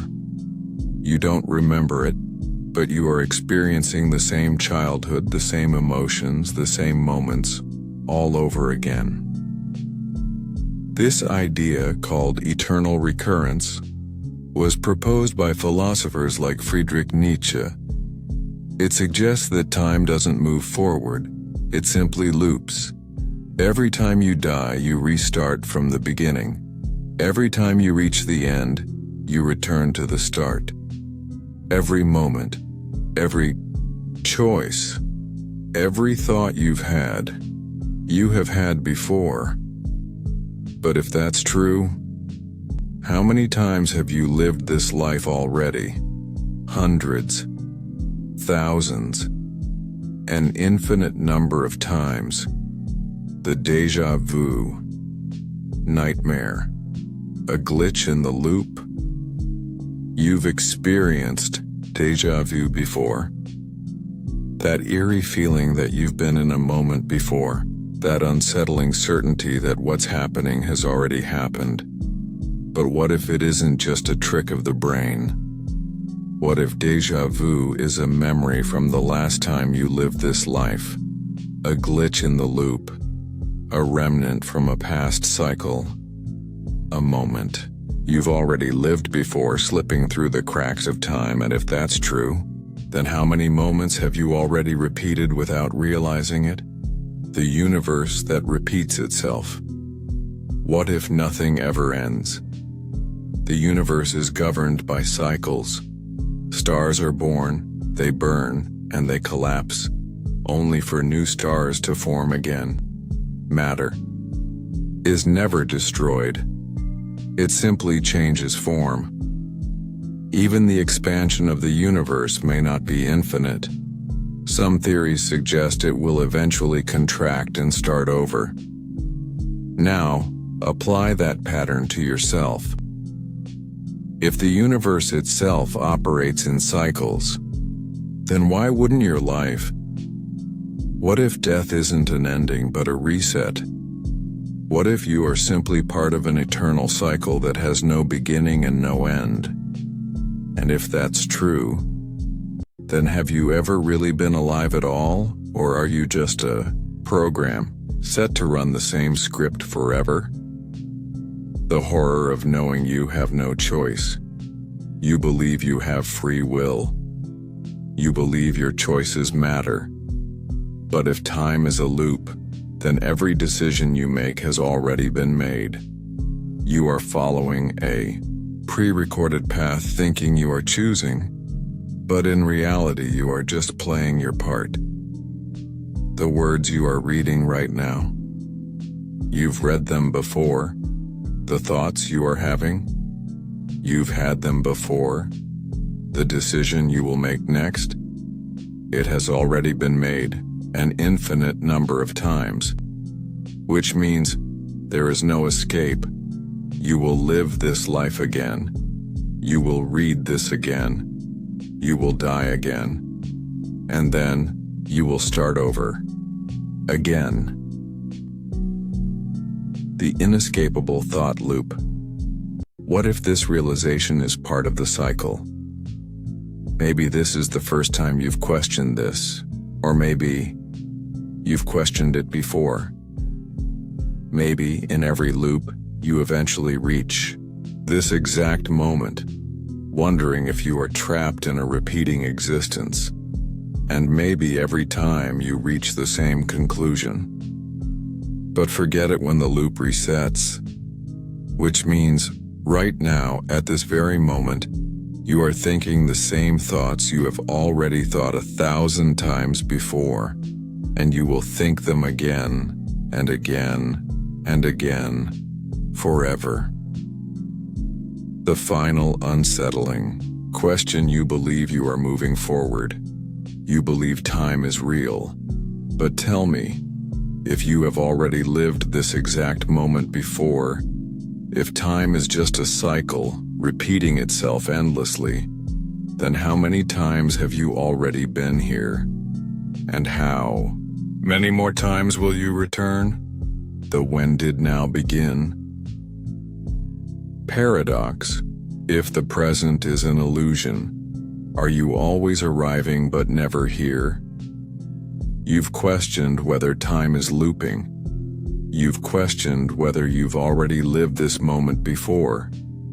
Now, let's ask something even stranger. When did now begin? You are experiencing the present moment. But at what exact point did it start? Was it 1 second ago, a fraction of a second ago? Or is now simply an illusion? Something that never truly arrives. If every moment slips into the past the instant you recognize it, then are you ever truly in the present? Or are you just chasing a moment that never exists? The present that always vanishes. Close your eyes. Count to 3. The moment you reach 3, where did 1 go? Where did 2 go? They existed for a moment and then they were gone, forever. Now think about this moment. By the time you process this sentence, it has already moved into the past. You were experiencing now. But now is gone. Which means the present is never still. You are never standing in it. You are always falling forward, slipping through a reality that refuses to hold still long enough for you to grasp it. If you cannot catch the present, then, are you ever truly here? Or are you always a step behind reality itself, the infinite regression of now? If every moment can be divided, when do you arrive? Think about a single second, now divided in half, now divided in half again, and again, and again. No matter how many times you divide it, there is always another fraction left. You are always halfway to the next moment, but never fully there. This is Zeno's paradox applied to time. You are always approaching the present, but because every moment can be infinitely divided, you will never actually arrive at it. If the present is always out of reach, then have you ever truly lived in a single fixed moment? Or have you only ever existed as an endless series of almost nows? The perception delay horror. If you're always processing the past, have you ever been in the present? Science has already proven that your brain processes information with a delay. The sound you hear takes time to reach your brain. The light you see takes time to travel to your eyes. The signals from your body take milliseconds to be interpreted. This means that everything you experience has already happened. By the time you recognize a moment, it is already in the past. You are never experiencing the world in real time. You are only experiencing a delayed version of it. So if you are always a fraction of a second behind, then have you ever actually lived in the present? Or are you always playing catch-up to a reality that has already moved on? The observer's trap. If you can't witness the present, does it exist? Reality only exists when you observe it, or so we assume. But if the present moment is always slipping away before you can perceive it, then does the present moment even exist at all? It's like trying to grab water with your hands. The moment you try to hold it, it's already gone. So if you can never catch now, then what are you really experiencing? Are you living in the present? Or are you just watching echoes of a past that is already gone? The dead past theory.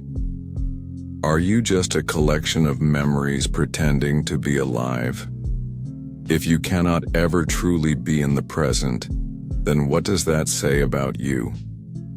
Your thoughts, your emotions, your awareness, all of it exists only as memories of moments that have already passed. You think you are experiencing life in real time, but every thought you have, every action you take, is already a moment behind reality. Which means you are never actually alive in the present. You are just a delayed playback of the past. If the present is unreachable, then are you alive at all? Or are you just a mind processing events that have already happened, believing that you are here, the inescapable thought loop? If you are always waiting for now, then will it ever come? Think about the moment you are in right now. By the time you acknowledge it, it has already changed. You are chasing a moment that is constantly one step ahead, like an unreachable horizon, like an illusion in a mirror. Always there, but never truly here. And if the present is always escaping you, then tell me, have you ever truly lived in a single fixed moment? Or have you only ever existed in the afterimage of something you can never reach? The final unsettling question: you believe you are in the present.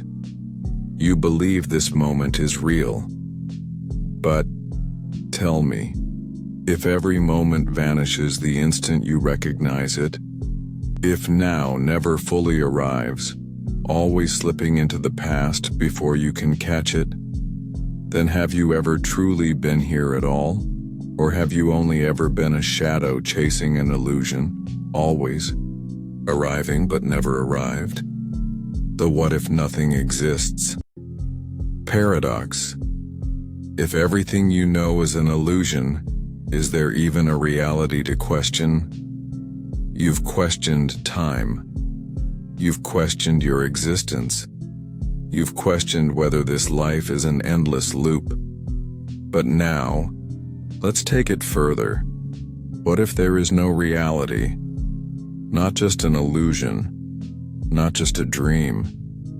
What if nothing, absolutely nothing exists at all? And if that's true, then who is even asking the question? The ultimate skeptical nightmare, the nothingness that shouldn't be. Everything you know, every thought, every object, every moment, is based on the assumption that something exists. But can you prove it? Can you prove that the chair you're sitting on isn't just a mental projection? Can you prove that your thoughts are your own and not just impulses in an empty void? Can you prove that there is a universe outside of your perception? Every argument for reality is based on perception. But what if perception itself is an illusion? What if you are not even real, but just a fragment of an idea floating in a void with no origin, no form, and no meaning? And if that's the case, then what is reality? And more terrifyingly, why is there anything at all? The why is there something instead of nothing? Problem. Imagine a state of absolute nothingness. No space. No time. No thoughts. Just pure, infinite non-existence. Now ask yourself, why isn't that the default? Why is there anything instead of nothing? Philosophers have debated this question for centuries, and no one has an answer. Some say the universe simply came into being.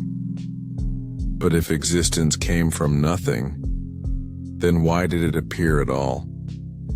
Why is there a universe instead of emptiness? Why do you exist instead of nothingness? And if nothingness is possible, why has it never happened? Or worse, what if it already did? What if this reality is just the memory of something that no longer exists? The anti-existence theory. What if reality is a mistake? If there was ever a state of true nothingness, then nothing should have ever changed. Nothing should have ever appeared. Which means that the very fact that something exists at all could be an error, a glitch in a system that was never meant to be, a reality that wasn't supposed to form. What if everything you know, your life, the universe, existence itself, is a cosmic accident? And what if, at any moment, that accident could correct itself, and everything could simply erase itself forever? No trace, no history, no memory that it ever was. Would it even matter? Or would it just be nothingness, as it always should have been? The horror of thinking about non-existence. Try to imagine not existing, not just unconsciousness, not sleep, not death. True, absolute nothingness. No awareness, no memory, no space, no time. Your mind resists this thought because your entire consciousness is built to experience something. But if non-existence is real, then at some point it must have been the default state. And if it ever was the default, then how do you know you didn't just appear an instant ago, fully formed with all your memories implanted. Or worse, how do you know that won't happen again?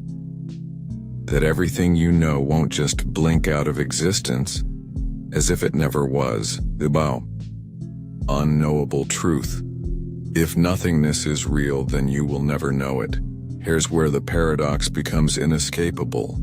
If non-existence is real, then you would never be aware of it.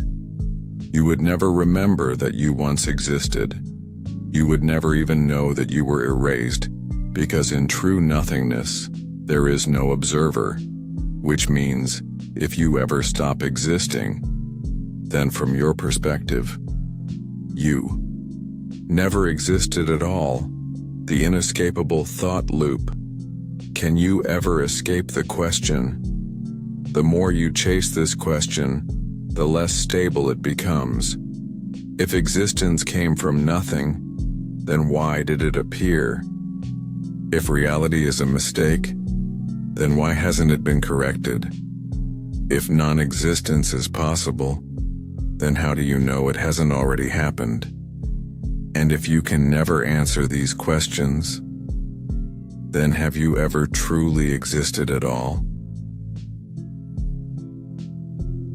The final unsettling question: you believe reality is real. You believe you exist, but tell me, if non-existence is the true state of things, if everything you know is just a temporary anomaly, then how long before reality corrects itself? And when it does, will you even know you were ever here, or will you simply be erased as if you never were? The what if you're already dead paradox. If consciousness persists after death, how do you know you haven't already died? You've questioned existence itself. You've questioned whether anything is real. Now let's take it one step further. What if you've already died, but just don't remember? What if this reality, this moment, this life is just the after effect of something that already ended? And if that's the case, then what exactly are you experiencing right now? The I should have died effect. Have you already crossed the threshold? At some point in your life, you've had a near miss, a moment where things almost went wrong but didn't. A car that almost hit you, a slip that should have sent you tumbling, a close call with an accident, an illness, or something worse. You tell yourself, I got lucky. But what if that's not what happened? What if, in another version of reality, you did die in that moment, and what you're experiencing now is just a continuation that should not exist? A timeline that your consciousness created because it refuses to accept the truth? The strange cases of people who died but kept going. There are documented cases of people experiencing the dead man's switch phenomenon. Individuals who clearly remember dying, but continued living as if nothing happened. Survivors of extreme accidents who report feeling like they are in a different version of reality afterward. People who wake up one day and feel disconnected, as if the world is slightly off, slightly wrong, slightly unreal.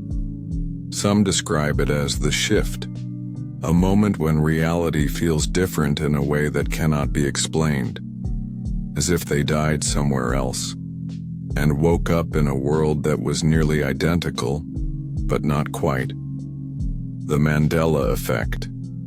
Are you in the wrong version of reality? You've heard of the Mandela effect, the phenomenon where large groups of people remember history differently than what is recorded. The Berenstain Bears versus the Berenstain Bears. The Monopoly man having a monocle. Except he never did. A movie called Shazam starring Sinbad, which doesn't exist. Some believe this is just false memory, but others believe these are fragments of another reality. A world where things happen differently. But somehow, some people still remember the old version. What if you are one of them? What if your mind is holding on to memories from a version of the world where you actually died, but your consciousness simply continued forward? The phantom time hypothesis. What if the past never existed? What if the history you remember never actually happened? Some historians believe that entire centuries of history may have been fabricated, that events we assume took place never actually did. But let's take this further. What if your personal past, your childhood, your memories, your entire life history is just a reconstruction? A backstory given to you, filled with details that feel real, but were never actually experienced by the real you. If you are already dead, but your consciousness persists, then are your memories real, or are they just a placeholder? A story to keep you from realizing what really happened? The death dream theory. What if this is just the last thought before you fade? In the moments before death, the brain floods with electrical activity. Some scientists believe this is what causes near-death experiences, the sensation of a bright light, of floating outside the body, of time stretching into eternity. But what if that moment doesn't end? What if, in the instant of death, your mind creates a perfect hallucination? A continuation so convincing that you never realize you've already died. Some people who experience comas or deep unconsciousness report waking up in a world that feels different. Loved ones seem slightly off. The air feels unnatural. Time feels out of sync, as if they were reinserted into reality, but not the same one they left. What if that happened to you? What if this is just the final flicker of your consciousness, stretching out into an illusion that has no end? The simulation reset. What if death is just a system restart? Some believe that death is not an end, but simply a transition into another version of reality. Some report waking up in a hospital after a near-death experience, only to find their memories slightly changed. Some feel a deep, unsettling certainty that they should not be here anymore, but cannot explain why. Some recall experiences where they were convinced they had died, but life continued anyway. What if you have died many times before, but each time the system simply reset your consciousness into a new iteration of reality? What if that is what reincarnation really is? Not a new life, but the same life, starting over again, slightly altered. And what if you've been through this cycle 1,000 times before? The inescapable thought loop. How many times have you asked this before? The more you think about this, the worse it gets. If you have already died, but don't remember, how would you ever find out? If your memories are just reconstructions, then how do you know what's real? If you wake up tomorrow and everything feels just slightly wrong, would you even notice? What if this is the moment where you start to remember? What if, in every loop, in every version of this reality, you always reach this exact thought before forgetting again and starting over again and again and again? The final unsettling question: you believe you are alive. You believe you are experiencing reality. But tell me, if you have already died, if this is just a shadow of the life you once had, then how Many times have you lived this exact moment before? And how many more times will you wake up thinking this is the first? You are being watched. Paradox. If someone were always observing you, would you ever know? You've questioned your existence. You've questioned time, reality, and whether you've already died. Now let's ask something even more unsettling. What if you are being watched? Not in a paranoid sense, not by cameras, not by the government. What if you are being watched by something you cannot see, cannot hear, and cannot detect? But that is always there, and worse. What if it has been watching you since the moment you were born? The prison of the observed. The nightmare of always being seen. When you are alone, you feel safe. When no one is watching, you can relax, think freely, act without hesitation. But what if that sense of privacy is an illusion? What if every thought, every moment, every action is being recorded, not by technology but by something beyond your comprehension? What if something knows your every thought before you even think it? What if something has seen you live this life, over and over again, recording each cycle? What if your entire existence has been monitored from the very beginning, and there is no way to hide? And if you are being watched, then who or what is watching? And what do they want? The feeling. That won't go away. What if it's not just in your head? You felt it before. That strange, unsettling sensation that someone is behind you. That eerie moment when you're alone, but you feel like you are not alone. Psychologists call this hypervigilance, a survival instinct designed to detect unseen threats. But what if it isn't just an illusion? What if that feeling is a brief moment of awareness? Your mind catching something it was never meant to notice. A glitch in perception. A brief slip where you sense the presence of something observing you. A moment where, just for an instant, you realize that you are never truly alone, and then, before you can focus on it, it disappears, leaving you to wonder if it was ever really there, or if it still is. The Cosmic Observer. What if your life is just a performance? Have you ever acted differently because you knew someone was watching? It's called the observer effect, the idea that people behave differently when they know they're being observed. But what if that applies to your entire life? What if your entire existence is just a performance? Something being observed for reasons you cannot understand? What if you are the subject of an experiment that has been running since the moment you were born? What if everything you do is being recorded, analyzed, studied? What if your life isn't even your own, but something designed to be watched? And if that's true, then who or what is the audience? And why are they watching the reality that reacts to you? What if the world changes when you look at it?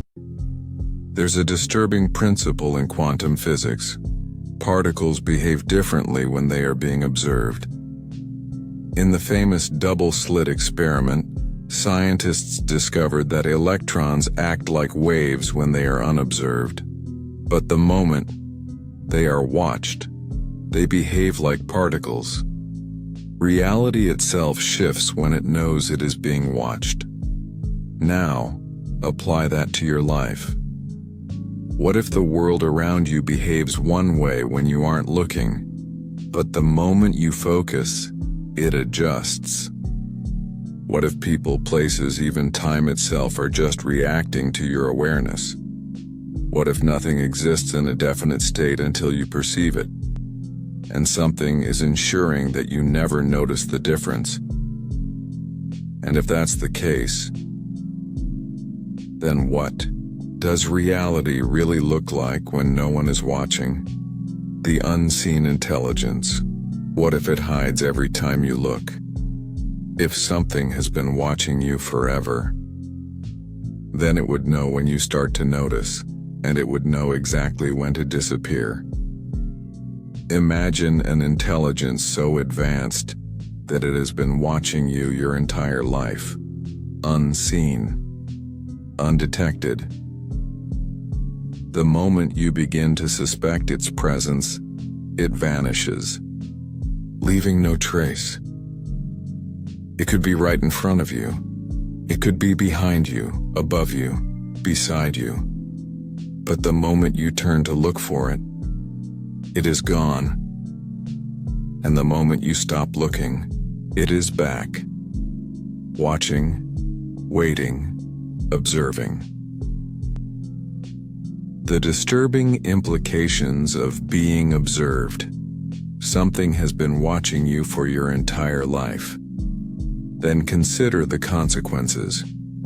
Every private thought you've ever had was never truly private.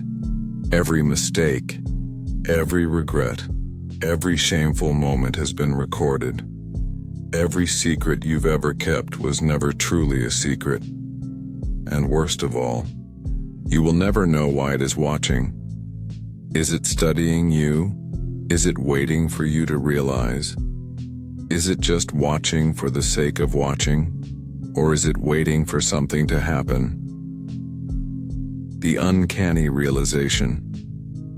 What if you can never prove you are alone? Try to prove right now that you are alone.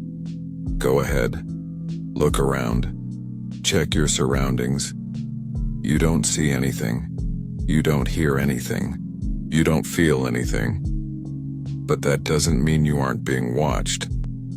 Because if whatever is watching you is beyond your perception, then no matter what you do, you will never be able to prove that it isn't there. And because you can never disprove it, you can never truly be alone. Not now, not ever. The final unsettling question. You believe you are alone. You believe your thoughts are private. But tell me, if something were always watching you, always waiting, always observing, then how would you ever know? And if you can never prove that you are alone, then have you ever been alone at all? The what if you are the last mind left? Paradox. What if the universe already ended and you are the last conscious being? You've questioned your existence. You've questioned whether you are real. But now, let's ask something even darker. What if the universe has already ended, and you are the only conscious being left? What if everything around you, this world, this reality, is just the final thought of the last remaining mind in existence?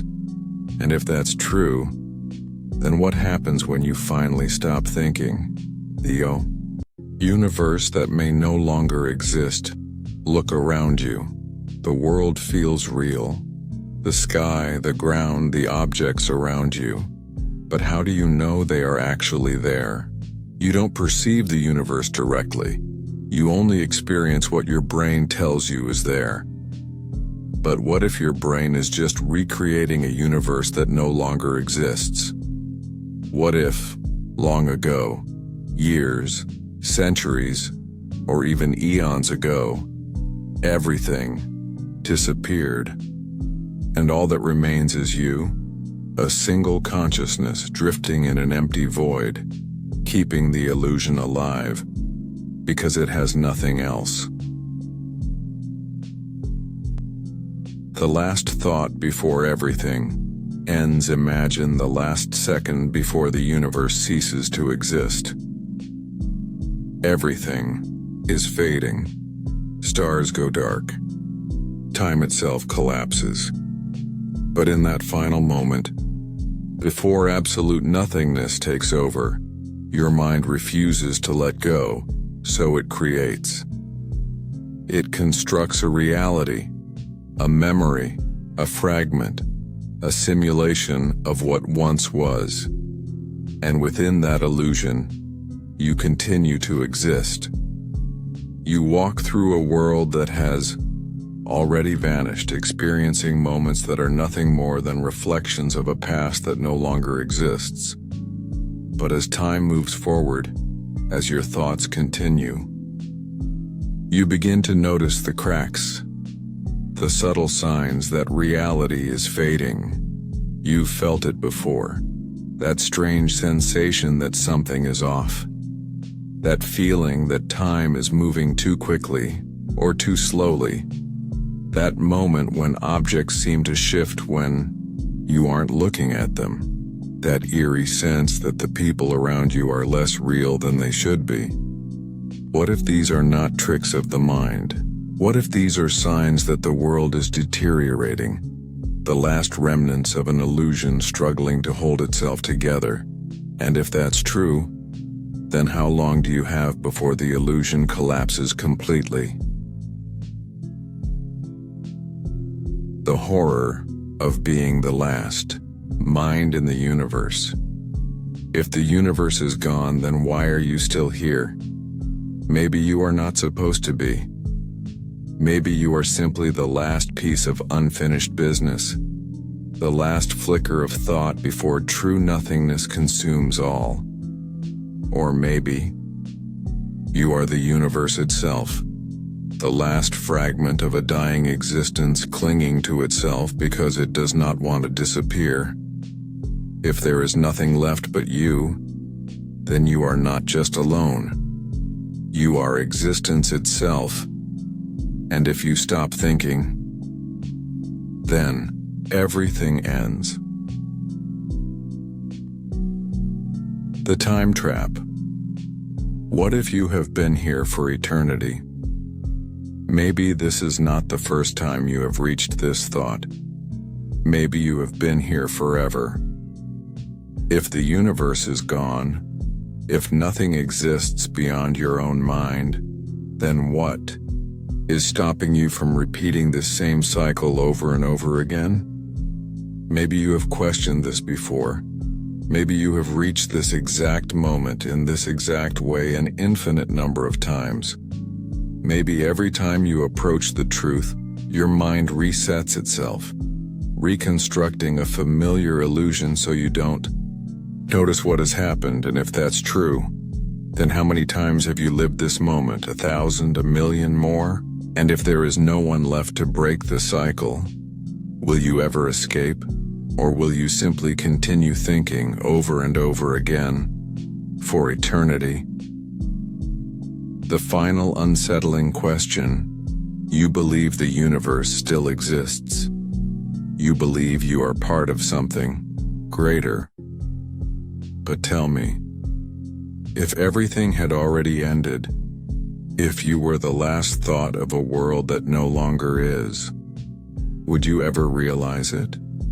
Or would you simply keep thinking forever? The what if you are just a memory paradox. If you are only remembered, do you still exist? You've questioned reality. You've questioned whether you are alone. You've questioned whether the universe has already ended. But now, let's ask something even darker. What if you do not exist at all, except as a memory in someone else's mind? What if you were once real, but are now nothing more than a lingering thought, trapped in the mind of something greater? And if that's true, then what happens when you are finally forgotten? The fragility of memory. What if your existence is temporary? Everything you know about yourself is built on memory.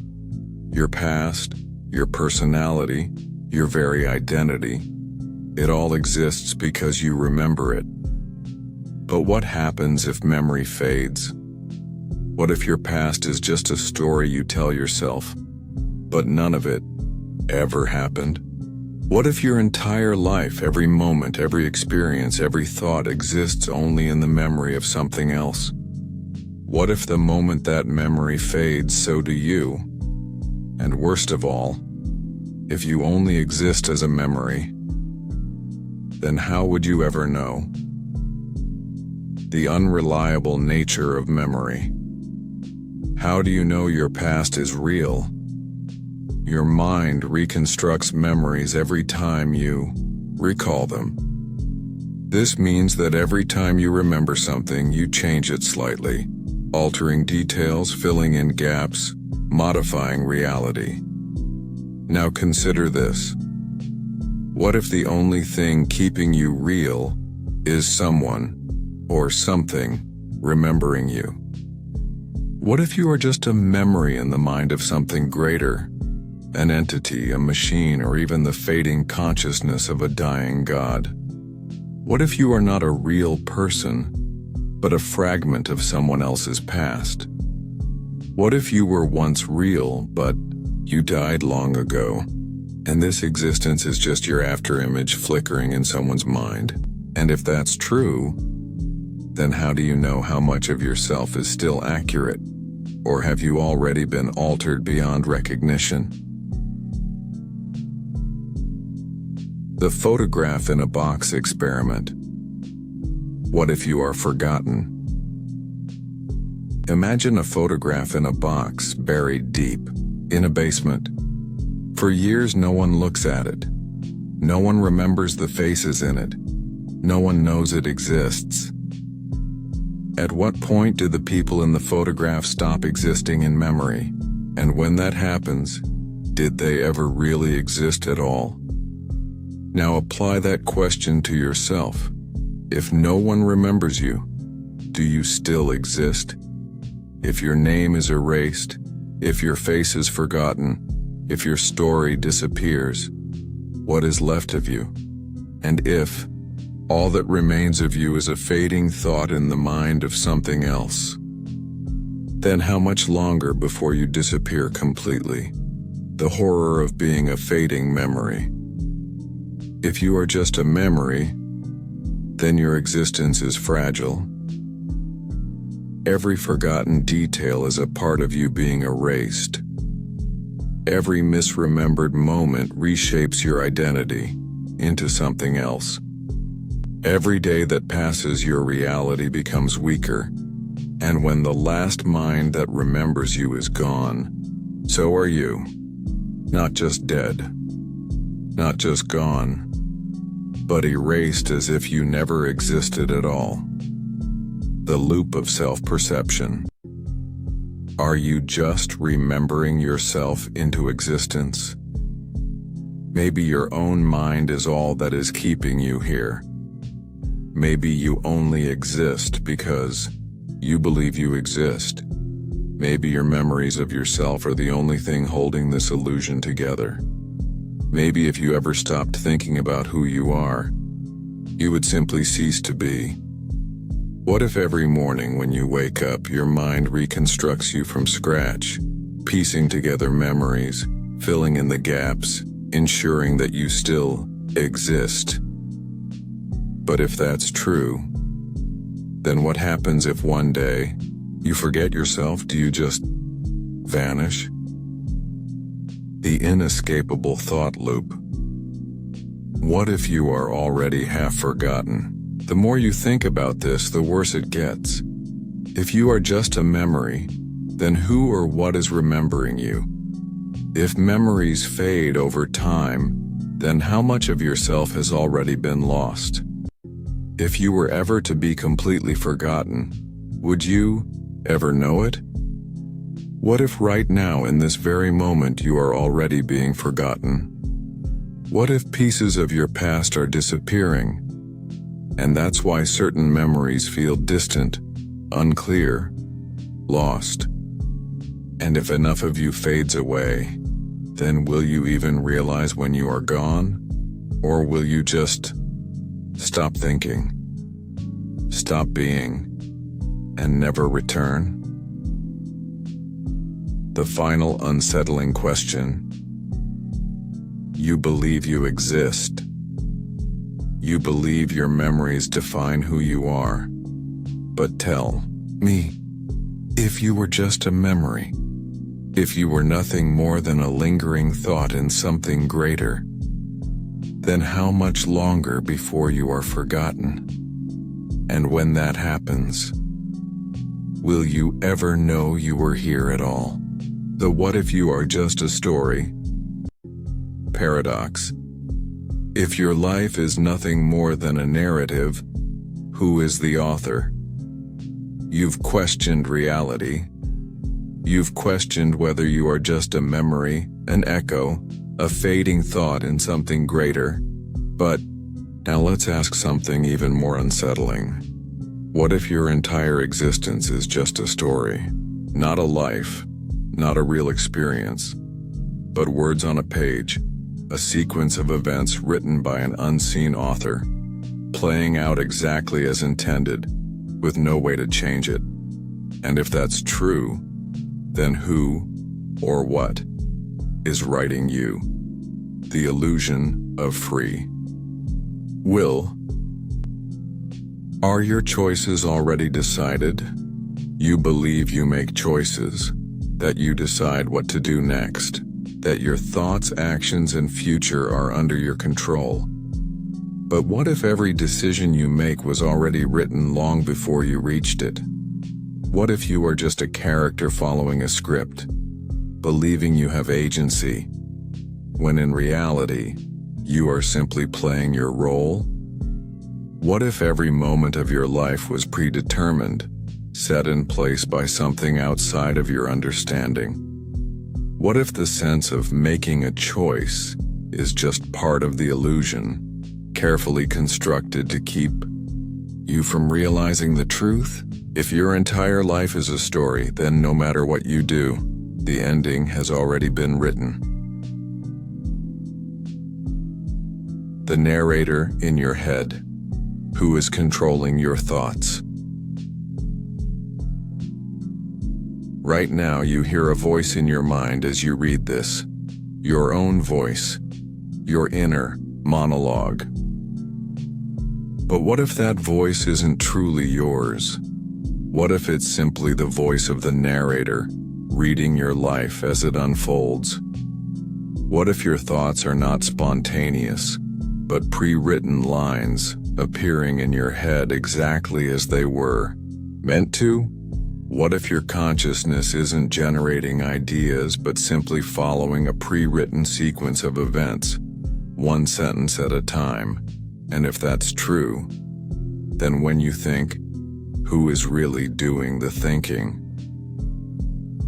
The fourth wall that can never be broken. Imagine a character in a book realizing they are not real. They try to escape. They try to change the story. But no matter what they do, they remain inside the narrative. They cannot speak to the author. They cannot see beyond the pages. And, worst of all, even their realization that they are trapped is part of the story. What if that's exactly what is happening to you? What if you are not a person but a character? What if your existence is bound by the structure of a story, unable to break free? What if everything you do, even questioning this, is just another part of the plot? And if that's the case, then who is reading your life, and who or what is writing it? The fictional consciousness problem. Can a story become self-aware? In a book, characters act as if they are real. They feel emotions. They struggle. They suffer. They triumph. But they are not real. They only exist as long as the story is being read. Now ask yourself, what if your consciousness is nothing more than words written in something greater? What if you are a fictional being, unaware that you were created? What if every thought, every dream, every experience is just a series of words on an unseen page? What if when the story ends you cease to exist, erased the moment the final sentence is written? If you were just a story, how would you ever know? And if you began to suspect the truth, would that too just be part of the plot? The disturbing implications. If you are a story, can you ever escape? If your life is a story, then consider the consequences. You have no control. Every decision you make was already set in place. You are only real as long as you are being read. The moment the author stops, you freeze in place. Your life is not infinite. The book will end. The final page will be turned. And when that happens, do you simply cease to be, or do you just wait in the darkness, trapped in an unwritten moment, until the story resumes? The inescapable thought loop. If this is a story, then who is the reader? You are reading these words, but what if you are also being read? What if your entire existence is playing out, moment by moment, in the mind of someone or something, watching your life unfold like a novel? If you are a story, who is reading you? If you are being read, can they change the ending?